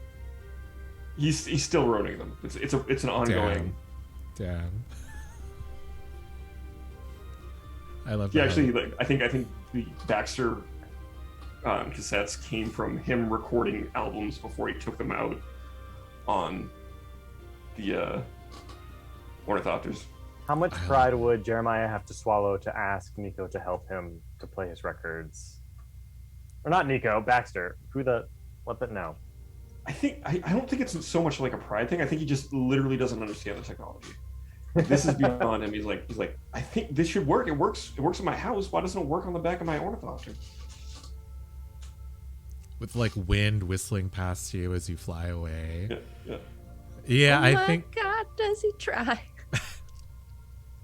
Yeah, I think we see Jeremiah put on like another mini record into his record player, strapped to the side of his ornithopter, as all of you just start like jetting into the sky, and we see eventually the record just like flip out and like spin away behind him, and we see the rest of the crew fanned out behind him. And I imagine that, Tula, you're not going to give any of the other members of TPC a ride on your ornithopter. No, I immediately spin around and start walking away on it. Yeah, that makes sense. I think, following suit, Jeremiah hops on his ornithopter and says, under his breath so nobody else can hear him, hop on Ezra. I don't know, roll for two, and I don't think they understand what's going on yet, so just hop on back. Yeah, he does like a high five and hops in. Josephine, Baxter, are you giving Lola or Alicia a ride? Well, seeing as how the twins flew off by themselves, I like kind of stare at them like, okay. Yep. We'll carry Alright. the stragglers, I think. Mm-hmm. Don't need anyone dying. I think Deuteronomy's like, well, I mean, if y'all don't want to, I could carry one of them. You know what, Daddy? I think you should actually. All right. Yeah, and I think Alicia goes with Deuteronomy, and they all just jet off, and all of you get safely back to your house. You all see Maybelle, Alicia, and Lola safely back to their homes as like a courtesy. And y'all get back to your house. And Deuteronomy is like, well, didn't I tell you? Easy money. Well, can we see all the quartz, Daddy? Yeah, sure. And he sets out all of the glass, the huge glass bottles full of the acid onto Baxter's work table. Oh, phenomenal. I'll get right to it. Yeah, all right. I think he pulls out this giant vat of some base, I don't know what it is, and just starts titrating and condensing the quartz into basically growing it in a cup. Nice. I think that Nico definitely still has the bag, but he's unsurprisingly late to this meeting. Should we But eventually ask? Nico shows up and he's just like, got it. Is this Nico, is this a veil situation? With Maybelle? Yes. Oh. Okay. Good But job. where have you been? Well, that's my business. Okay, keep the secrets. Just dropping a young lady off at her home. How gentlemanly. You know it. Baxter, how long do you wait to allow this the crystals to catalyze and come back together? Well, I did some back of the envelope calculations yesterday. I think, how big were the containers? I think they're like growlers. Each container is like a glass growler. Yeah. So then each of them should give us a fair amount of the crystal. Probably would take between 24 and 36 hours to fully condense. So you wait a day. About. They're not condensing. Not at all. No. Ooh. Dax, are you sure these are the same bottles you gave Uncle D? I can't possibly know that, but we can do some analysis. Frankly, if there were any quartz in here, it would have condensed by now. So something's awry. Is my dad still around? He is making breakfast for everyone. The next day, he passes everyone out sausage and hash. He's like, "So, where's the quartz?" Where is it? Uncle D, I've been trying my best. And he like pulls out a piece of paper and explains the chemistry he's doing, and it's like, Go on, explain it. When we condense this No. into its function, Nope. it's not growing. Gonna fast forward to that. Okay. No, It's thank just you, not- John. Yeah, thank you. It's not doing its job. I can't get anything out. And the only way that could be is that either this acid has some kind of magical protection on it to prevent the chemical compositing, or the quartz just isn't present in the acid. Your uncle like takes out his pack and he starts like turning it upside down, and like weird things like keep falling out of it. I don't know, like a measuring tape.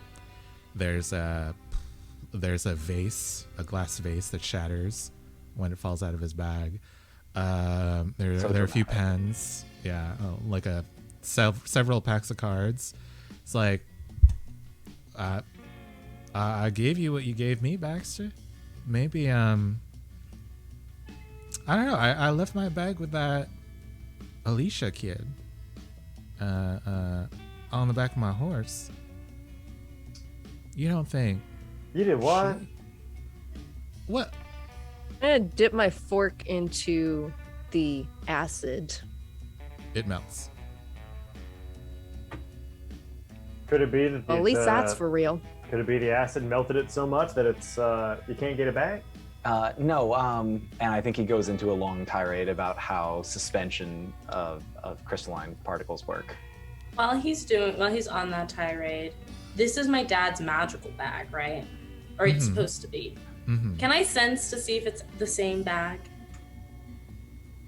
You can try it, yeah. What skill are you using?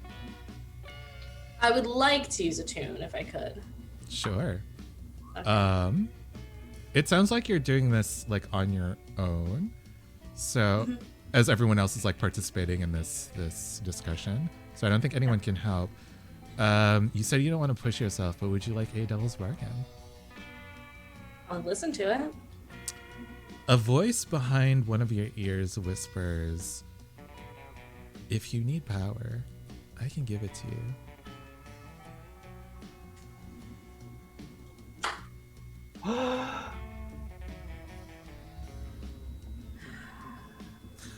Vindika Shan says, "Take the deal. Be messy, bestie."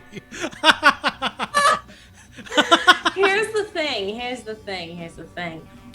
What does Josephine want more than power? So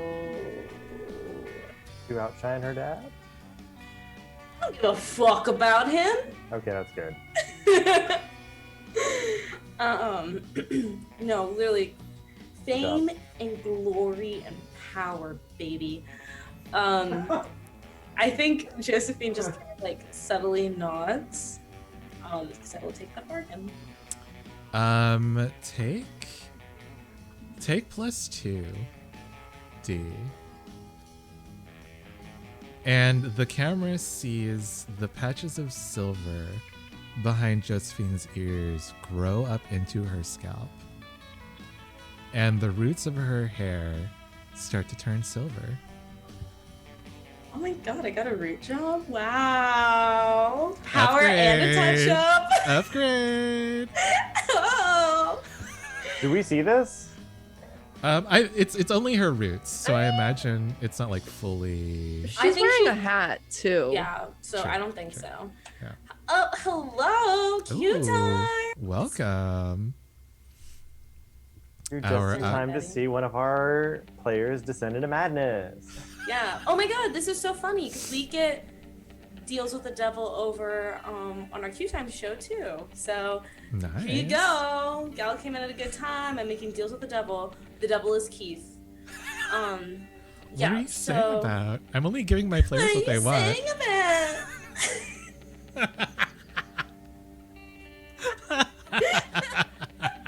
It's my Keith impersonation.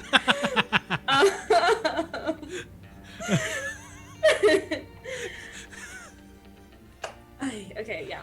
So, speaking of wearing a hat, so Josephine's got a hat that's like got all these like little tassels and stuff, and some of the like small itty bitty charms that are hanging along it start to like glow with this sort of very, very faint silver light. The same kind of light that starts to settle in her eyes as she looks at her dad's bag to sense if this is his magical bag or if he's shitting us. Because I don't think Alicia has it, but Nice. Yeah. that's my own theory. Please. And I get +2, you said? You do get +2. You can shift What one am of I- these to, so it's controlled standard. You can Controlled shift standard? one of these die to make it controlled great. And then If you I'd still want. get an extra die. Yeah, you would still have the +1. Yeah, I'll do control great +1.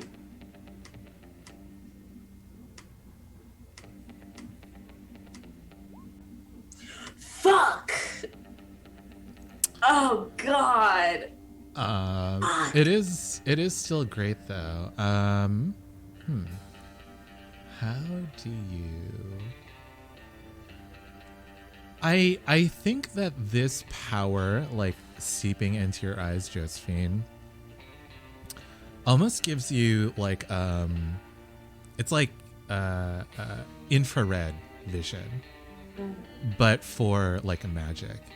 So everything else in the room kind of fades to like black or like a deep purple, but the magical parts, like the runes in this bag, or maybe some bits of magic that you have on your person or that other people have on their person, start to glow red, yellow, orange. And you do see runes tracing the around the hems of this bag. And studying them closer, you do recognize the strings of runes, and they would make this bag basically like a bottomless container. Right. So yeah, again, you didn't study them before.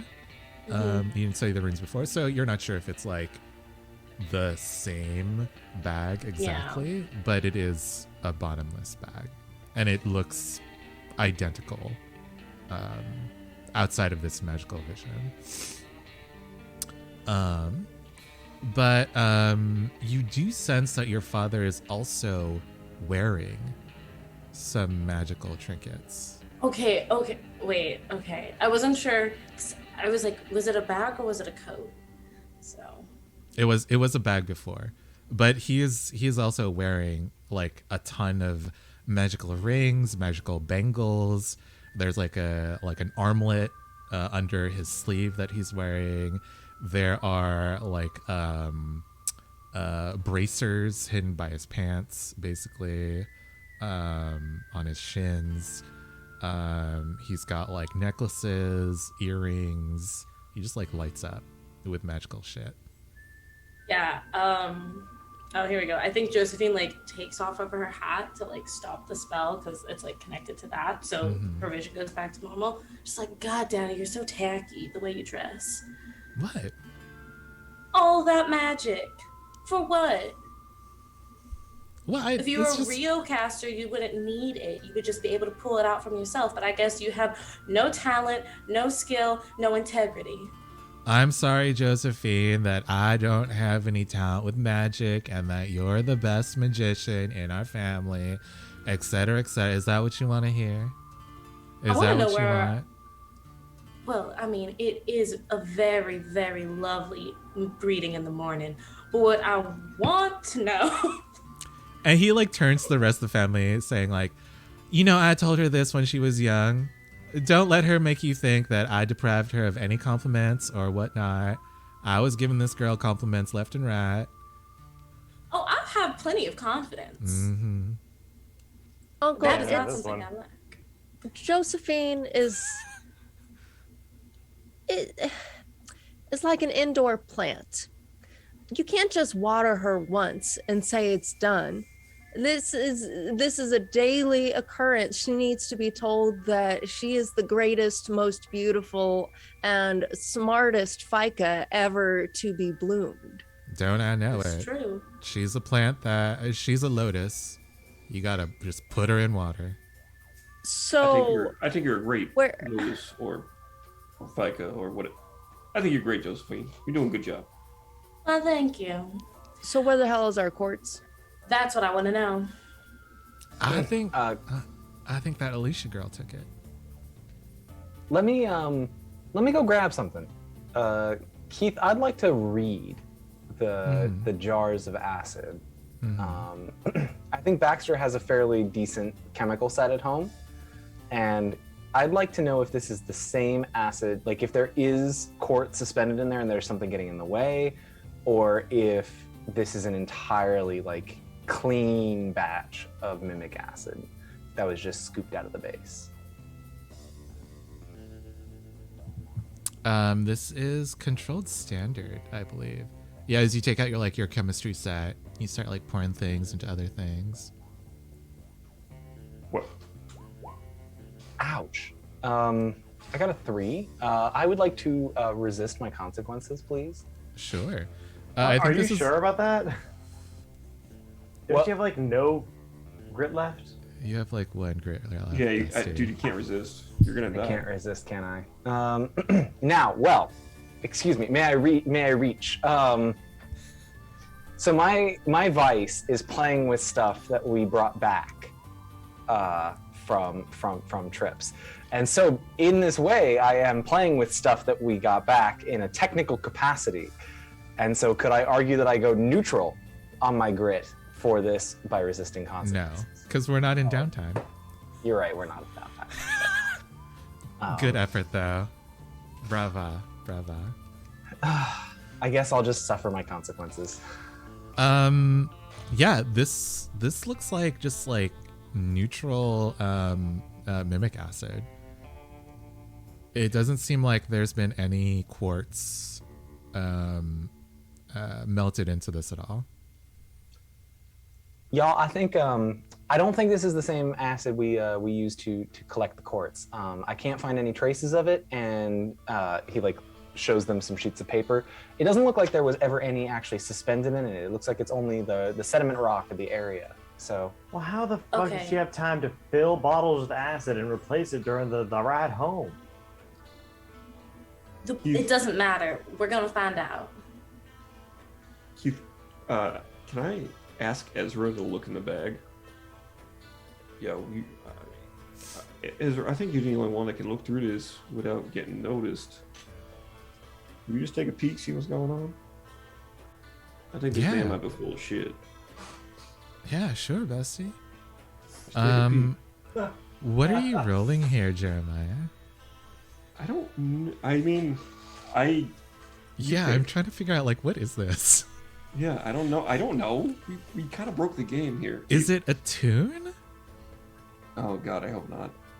Can It could be because attune also relates to communicating with ghosts or undead and understanding beyond, channeling supernatural energy to achieve effects, or attuning to spirits and demons or undead. Mm-hmm. So, Could it be command? Or is it a tune for sure? If you do command, it'll be controlled limited. If I do a tune. It will be controlled standard. All right, Devil's Bargain me. Oh, what else? What else? What else? Oh,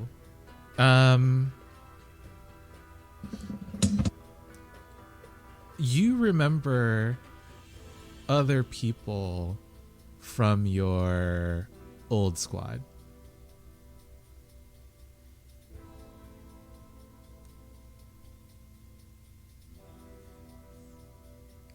Yep. All right.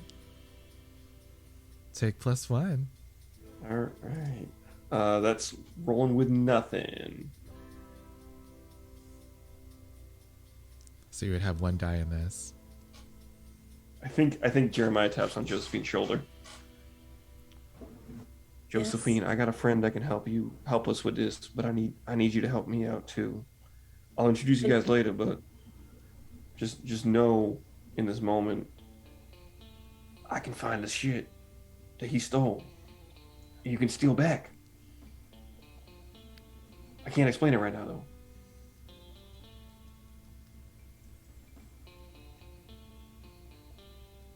Josephine's going to, despite all the shit that she just talked, Josephine's going to slip off one of her rings and slide it over to Jeremiah. And I think it's like a glass ring that has like little runes and carvings into it. Can you afford to help, Josephine? Grit-wise? It's 2, right? It's 1 to help. Oh, then yes. Okay, cool. Nice. Yeah, so you take this this glass ring, Jeremiah. What does the ring do, Josephine? I think, like, generally speaking, so I think Josephine, just generally speaking, has like a lot of like items that are made out of glass and copper, because that like helps with her 2 of her 3 forms of magic. But I think this one is kind of just like an enhancer. So she doesn't have, there's nothing she has made or something that she has enchanted, even if she technically could, that's like does like anything that her dad has, right? Like she doesn't have like a bottomless bag, but everything that she does have are little trinkets that help enhance. So they're more like tools. Nice. Also, welcome to Dice Cream Sandwich and your Raiders. That's such a cute name. Oh, we love them here. The Sparrow family is consulting with ghosts to see if their uncle / their father has stolen quartz from them. Not the same person. I realized on Twitter that sounds really bad. Yeah. That's Look, sometimes Those you are have to figure out siblings. if your uncle dad is stealing things. Yeah. Right. No. It's my dad. I'm She's her Josephine cousin. Emerson. I'm only half sparrow. Then we have 3 of them who are full sparrow, and then Nico, who is the spare. The adopted son. Yeah. I'm the disposable one. But we love you. It's like Chosen Family, but more expendables and like. I love think it. We're like, Expendable family. Great. you know, sometimes in life you choose your family, and then most of the time the family chooses you, and then you're just screwed over. And that's what this season is all about. Damn. My God. Damn. Yeah, on a scale of Expendables to Fast and Furious, what type of family are you feeling today, Nico? That's a great today, I would have to go about 75% towards Fast and Furious. Ooh. Okay. That's Yeah, pretty good. I see that. That's Feeling the really close. love. Yeah. It's a post-coital glow. Truly. Okay, Jeremiah, roll. Including Maybell. Jeremiah, you put on this ring. You speak to the ghost of one of your former soldier friends that only you can see, and they say, "Hey, there's something weird here. Hey, Mona, come look at this." And another ghost emerges from the dark corners of this room and walks next to Ezra and starts looking into this bag with him. This is your former friend, Mona, whom you thought you had lost to the wilderness. I think audibly to everybody, Jeremiah just says, "Oh hell yeah, nothing's more important than family," and he like puts on the ring on his pinky finger, because I believe Josephine, you're like a petite person. Yeah, fairly so. Yeah. So like he puts it on and knocks on the tabletop toys and he says, "So here's the thing, Unc. Pretty sure you're full of shit. And roll good, please." No. You I would like to scared resist. it. You're resisting. You are resisting with guts here. Okay. What is your guts score? 1. Wait, is it? I thought it was 3. Oh no, you're right. It is 1. Yeah, It is very much 1. Yeah. Yeah. Good luck. Okay. So remind me how to do this, Keith. I'm sorry. It's been a minute. So you click on the guts title, and okay, and you subtract that from 6, and you take that as grit damage. Did you get another stigma? No, I actually only had 1 grit this entire time somehow magically. Oh, 1 grit damage. Nice. Yeah. Perfect. Yeah. So this is great. Yeah, I think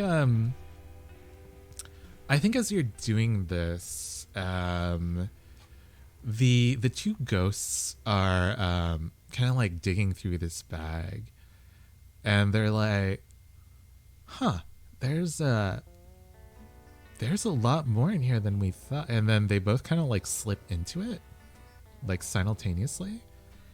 But Jeremiah, you feel like they're still fine in there because you can still like hear them saying, "Wow, it's like this place has rooms or something." And you hear them like banging around, but like no one else can hear this. And like closing and shutting doors and like walking across like different kinds of flooring. And finally the 2 of them climb out and they're like, "Yeah, there's like 40 bottles of acid in there."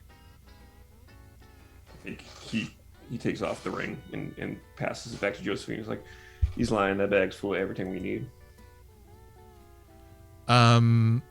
So Deuteronomy smiles and he says, "Oh, Jeremiah, whatever could you mean?" As he You got a slips floor his plan hand. for that thing, or do you get lost in there? It was like a full-on pre-apocalyptic shopping mall, from what I understand. What? And he reaches into his bag and he's like, "Here, let me show you. There's like nothing in here." And he pulls out 2 small glass flasks of water. The glass is inscribed with runes, and he says, "Clever boy." And the glass cracks, and the entire room is filled with steam. Oh, Jesus. It's not, Okay. it's like cold steam. Okay. And you hear scuffling in this obscuring mist. Okay. Can I... Okay, I'm going to call forth... God, I'm so scared to do it, but I'm gonna do it. I'm gonna call forth a, like, storm cloud to whip up wind to get the... I know! Okay, everybody chill. Chill. Wait, I was thinking... Go ahead. I also realized, sorry, side note, in the last episode, I accidentally made Josephine simultaneously 2 of the characters from Encanto, but that's a different story. That's a post show. I will say we were first though before Encanto, so I hadn't seen Encanto yet, so anyway. copyrights yeah, don't come for us. Yeah. I'm going to like whip this storm cloud to hopefully like clear the fog, but more specifically, I want to shoot lightning at my dad. I'm helping.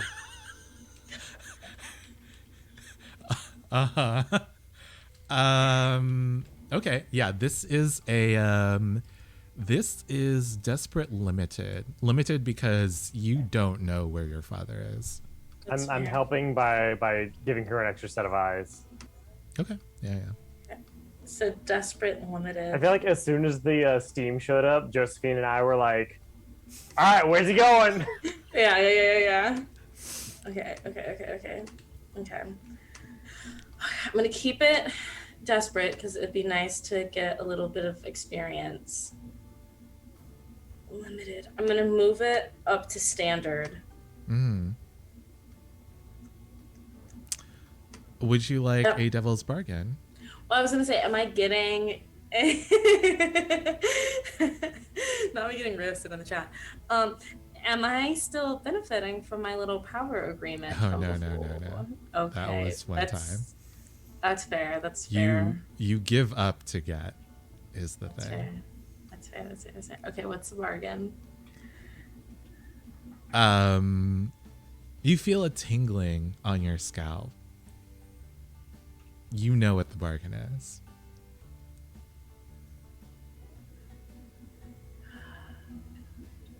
I'm gonna say no. Okay. I'm gonna say no. Although I will say she did take her hat off, so y'all can see that she's just like shock silver now. But Just on the roots. well, no, because like she kind of had like silvery gray hair anyway. But Oh, did she? Oh, okay. yeah. Oh, you're right. You're right. I forgot. Yeah. Okay. I'm leaning into her storm era. I was gonna say, do you want to do a storm incantation? I call upon the winds of the earth. No. She's the best. Okay. Fuck me. Let's just go it. Just do it. Okay, that's a 5. Nice. Okay. Yeah, you do it. The lightning comes from your fingertips and coalesces into a ball that you kind of gather. And as you and Nico are like looking around, I think both of you spot a shadow at the same time, and you just like let it go. Yes, yeah. yes. Yes. Yeah, you like chase after it to like touch your father. Mm-hmm. Yeah, you hit him, but it seems like a lot of it is a lot of the shock is absorbed by one of his rings, which you hear crack and fall to the ground in a tinkle of metal. And you briefly see his smirk as he disappears back into the mist. Could I use one of my special abilities? What's your special ability, Tallulah? I want to use Fancy Deadeye.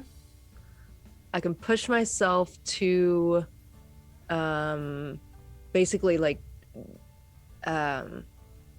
make a shot that I shouldn't be able to. So like a trick shot around the corner, through a group of people, one last bullet, that sort of thing. I love this. Great. And I would like to, since we got like a little glimpse of him, to shoot into the mist and pin the bag to the wall with a bullet. Absolutely. Yeah. All right. Do I still have to roll? Yes. Yeah. Okay, damn it. What are you using? Well, I'm rolling sling. I'm going to use sling. What's my position? With this ability, I will say that this is risky standard. Okay. Is anyone helping? And or would you like to push yourself?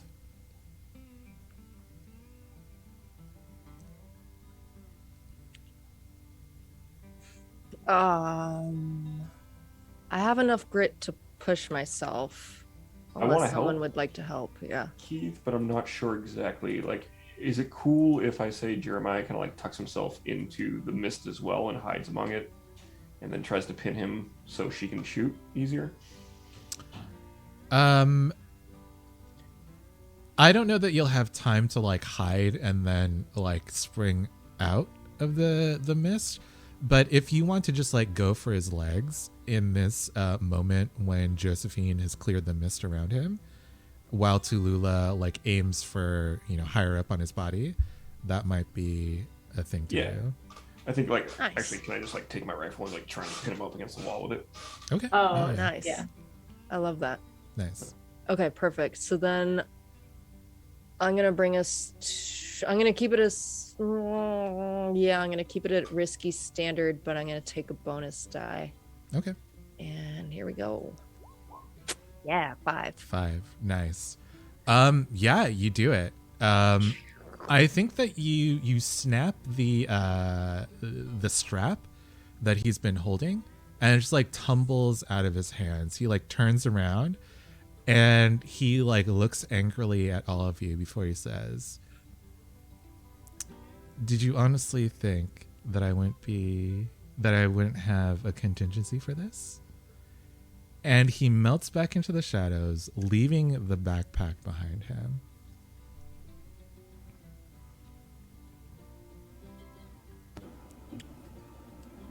Well, I go snatch Josephine, the bag.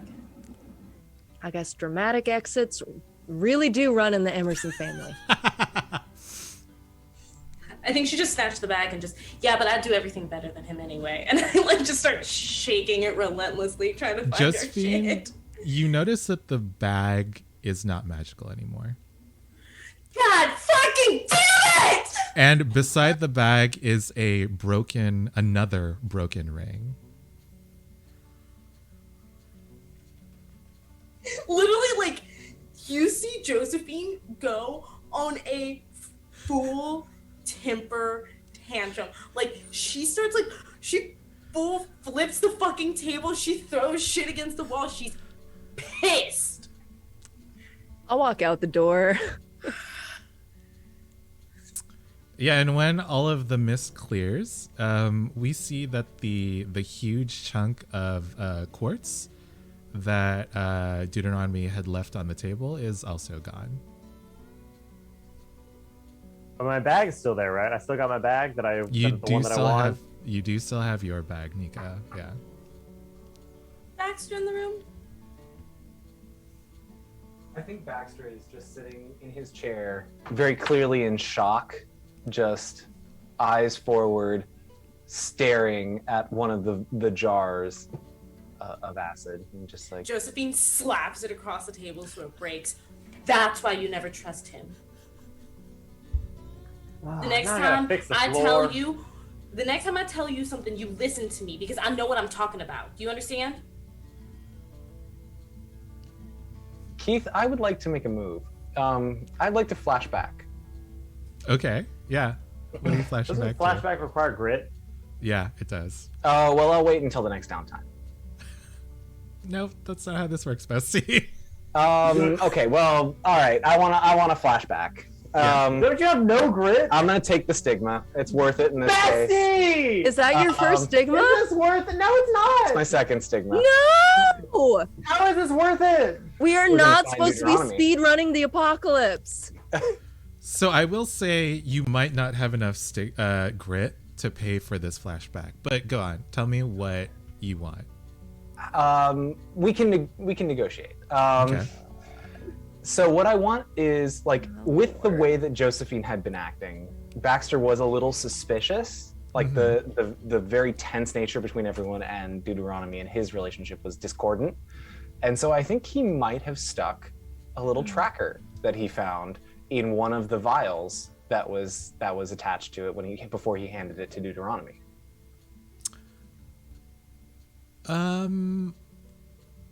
So these are glass growlers. So how would Deuteronomy not have seen the tracker attached to it? So the way that they seal, it depends a little bit on how they close. They're not fully glass, right? Like they're probably glass with a lid.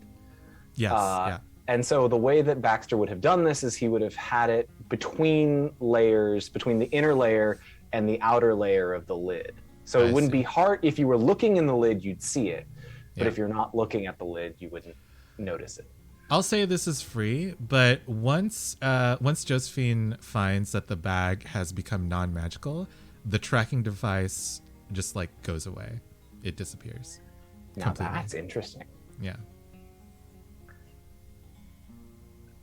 Miss Josephine, you're right. And I placed a thing because I was worried, and he pulls out the other end of the tracker, and it just shows like 404 not found. Oh, So nothing. You got nothing from me. well, I tried. Tip. Wait, hold on. I think Baxter did something kind of genius there, and I think he might have told us something that we didn't already know. That ring that's broken on the floor, the broken rune, that bag had nothing magical about it, right? Because if it did, it would still work. It was the rune that took everything somewhere else. So we fix the ring, we fix the bag? Can't do that. I don't know. You're the magic person. No. I can't. I literally cannot do that. Baxter, can you fix things? Josephine, can you do magic shit? I stick my head in from the like the screen porch door. Like, weren't we gonna go to Verant? Maybe someone there could fix it.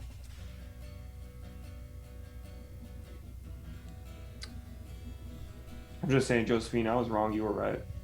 I'm down to catch up with this guy. He ain't out no more. Miss Josephine, do you know where they hide out, where your dad and his crew, take stuff? You think we're gonna storm their hideout? No, that was not my plan. Baxter. Would Josephine know that? Yeah. But hold on. What I'm saying is we gotta wait there just now. And he points at the room.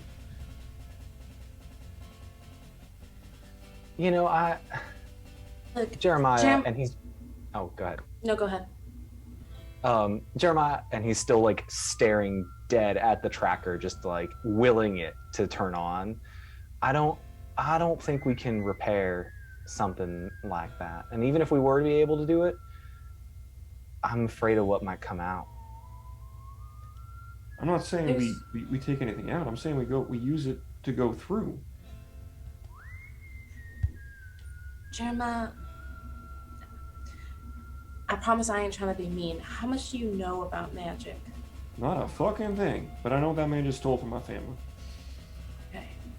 There's different kinds of magic, and there's different schools of magic. At least that's taught at Verant. And from there, all the kind of magic that people use are combinations or offshoots of those specific types of magic. Oh my god. So cute. I studied an impressive 3 different schools of magic at my time. I can do lightning, it's lightning, wind, and glass, right? Those are the 3? Mm-hmm. Yeah, I wasn't sure. Yeah. So I can do lightning, wind, and glass. And even then, if I'm gonna be honest and humble, which I do have the ability to do, they're all kind of interconnected.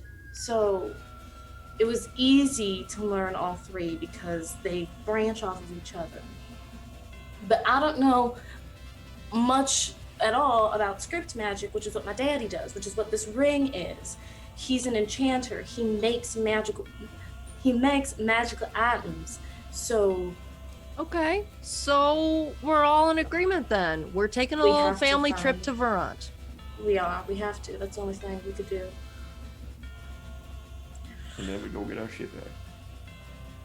But I am begging you all, for the love of anything good, anything holy or unholy, and at least for the love of me, be on your best behavior. Don't embarrass me, don't do something stupid, act right. Say yes ma'am, no sir, please and thank you. I want everybody in their finest outfits. I want shirts tucked in. I want boots shined. We got Nico with us. He'll keep us out of trouble. Nico, you got those t-shirts made I asked you for, right? The ones with Josephine's face on them real big? Of course. Yeah, we're ready for family weekend. I will throw you all into the ocean. I will throw you into the depths of the sea. Oh, I've always wanted to see the ocean. The clear ocean. Now, should they say Sparrow Emerson reunion or Emerson Sparrow? Because Emerson Sparrow is alphabetical, but technically there's more Sparrows than Emerson. You could say ESP. Wouldn't it be ESR? No, like I'm Emerson Sparrow. gonna kick you all off the top of the cliff. Just kick you down and watch you fall and crack your head on a patty. Oh, I don't like Spemerson. I'm telling you right now. You know, I don't. I'll go pack some snacks. Yeah, you do. And I think he runs off to his little like freezer. And with that, I think that the camera pans out. We see the last wisps of mist escape through the upper windows of the Sparrow homestead. And we see the walking city of Terrapin's Gulch make its way through the dusty plains of this apocalyptic planet. Thank you again for joining us under the table. This has been episode 9. Is it acid? Probably. I can't believe it's not acid. Yes. Wait, but actually, I can't believe it's not quartz. Motherfucker. Oh, yeah. True. I can't believe we didn't see this coming. Like, Who's we? I know we didn't. Let's get into it in the post show. If you subscribe to the Under the Table Patreon, you can watch our post show content. How do we put the Patreon links up there? There we go. Thank you, Alex. Also, we are changing some of the rewards. We're in addition to the post show, we're also going to be creating little confessionals of different characters after each session that you can have fun with and see.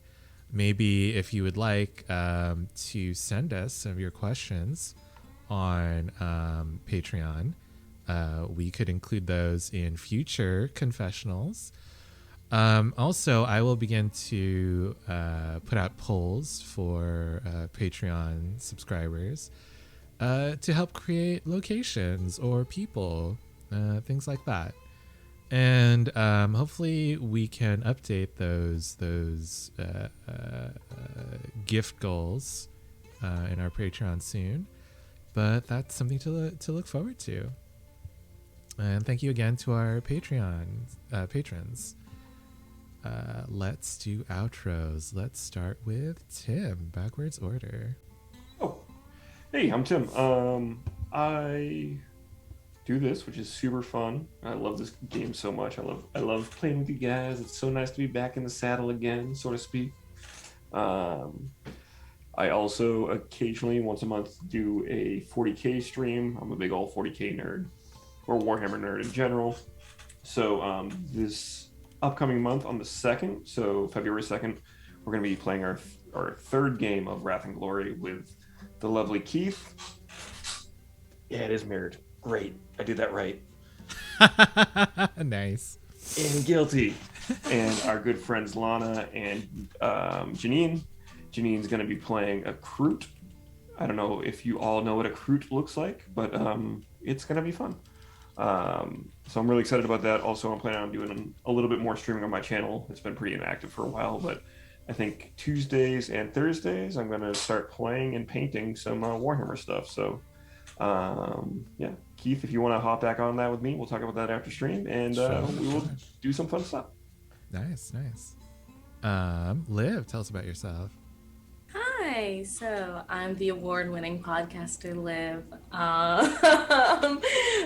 There is a community of people who come together at the end of every year to hand out superlative awards for Mask Actual Plays, and I'm actually on a Masks Actual Play podcast, which is called Super Idols, where I play a spunky little trickster who learned to rap so hard they gave her superpowers. It's the best way to describe it. It's a lot of fun. We are there's a lot of episodes, and if you are a person who's like, man, it's really hard to listen to backlogs, there might be something coming along the way to help you catch up and then hop into the show, because I'm in season 2 or arc 2. So, you know, it'd be fun if you came and listened to it. We've done a lot of really cool stuff with like the holidays and indie games and just weird, crazy anime-esque shenanigans with a lot of passion and a lot of soul. But other than that, you can hear my voice in Clearfield Podcast, which is supposed to be coming back. And after months, we are finally coming back next week with Rule of Lores in Too Deep, where I will be gay, I will be doing heists, and trying not to go to jail, because that is what happened on our season finale last year. So, Oof. check that out. Alex. Hello, it me. I'm Alex, aka Nico, aka Cobalt Gear. That's me all over the internet. I stream on my Twitch channel, twitch.tv/Cobalt Gear. Video games, IRL shit. I'm gonna start a new series this week. If you were into 2010s YouTube, you may enjoy this. It is a You Deserve a Drink retrospective where we make the drink and then follow along with the drinking game. So it'll be a fun time. Last stream, I set up this bookshelf behind me right here. So that's fun too. I also play Kingdom Hearts and whatever, so that's fun. I would also like to shout out an anime that I've been watching. It's called Magic Knight Ray Earth. It is an absolute banger, a banger. It's a banger. Classic. I've never seen it. It's very good. I've seen like 3 episodes, 4 so far, and like, can you say legendaric? Yes. Can you say iconic? Absolutely. Because it's amazing, and I've been watching the dub too, and it's chef's kiss. Nice. That's it. Nice. I will also endorse Magic Knight's Ray Earth. That was like one of my OG animes that I would watch. I'm going to endorse it with this shocking statement. And if you know me, this is shocking. Magic Knight Ray Earth walked so Sailor Moon could Holy breathe. shit. Breathe. That's how much I fucking love that show. Did and Magic that manga. Knights come first? Yes, it did, bestie. Oh, I did not know that. It makes sense. Watching it, it makes sense. Nice, nice. I love Clamp. There are okay. This is going to turn into a different stream. John, tell us about yourself. Hi, I'm John. I'm still learning anime, so I don't know what any of that means. You can find me at SBNT_31 on most platforms, if not that _24. Depends on if someone beat me to it. And on another social media that I'll link in chat. This week, instead of watching me do something, because I only stream here with these lovely folks, consider donating time, energy, money, and especially more money to the Trevor Project. It's a great way to support the LGBT people in your life, especially those who are having suicidal ideations or other concerns. I recently lost a friend of mine, and they asked to support the Trevor Project. So I think if you would like to join me in giving them a good gift this week, that would be lovely. Oh my gosh, I didn't realize, John. I'm so sorry. We can talk about it in the post show. All right. Guilty. Tell us about yourself. Hey, I'm Guilty. I can be found everywhere on the internet at Guilty Cosplay. I'm usually on my own channel streaming Sundays and Tuesdays. Here on Mondays, sometimes playing Vampire the Masquerade on Saturdays with the Phoenix by Night. Wonderful. And I also don't have any anime recommendations, but I do currently have COVID, so I did lose my taste and watch a full season of Selling Sunset. And then I followed it up with Selling Tampa. Ugh. The women are so much better on that show than on Sunset, but like the drama is not as good. So, y'all are gonna have to let me know your biases in Discord. So, Damn. I expect that's gonna be what is hot. there to sell in Tampa? Waterfront property, sir. Period. That's money, honey. Yeah. Super Bowl rings. Thank you, Guilty. And again, I've been your host, Keith. You can find me here on Sundays and Mondays playing with my very good friends. Sundays playing D&D. Mondays playing almost every other TTRPG game. So yeah, see you next Monday. We will be rating Quest and Chaos. So please send them some love. It looks like they're playing D&D, so that's gonna be fun. Happy birthday, Dolly Parton. Later, guys. Bye. Ah.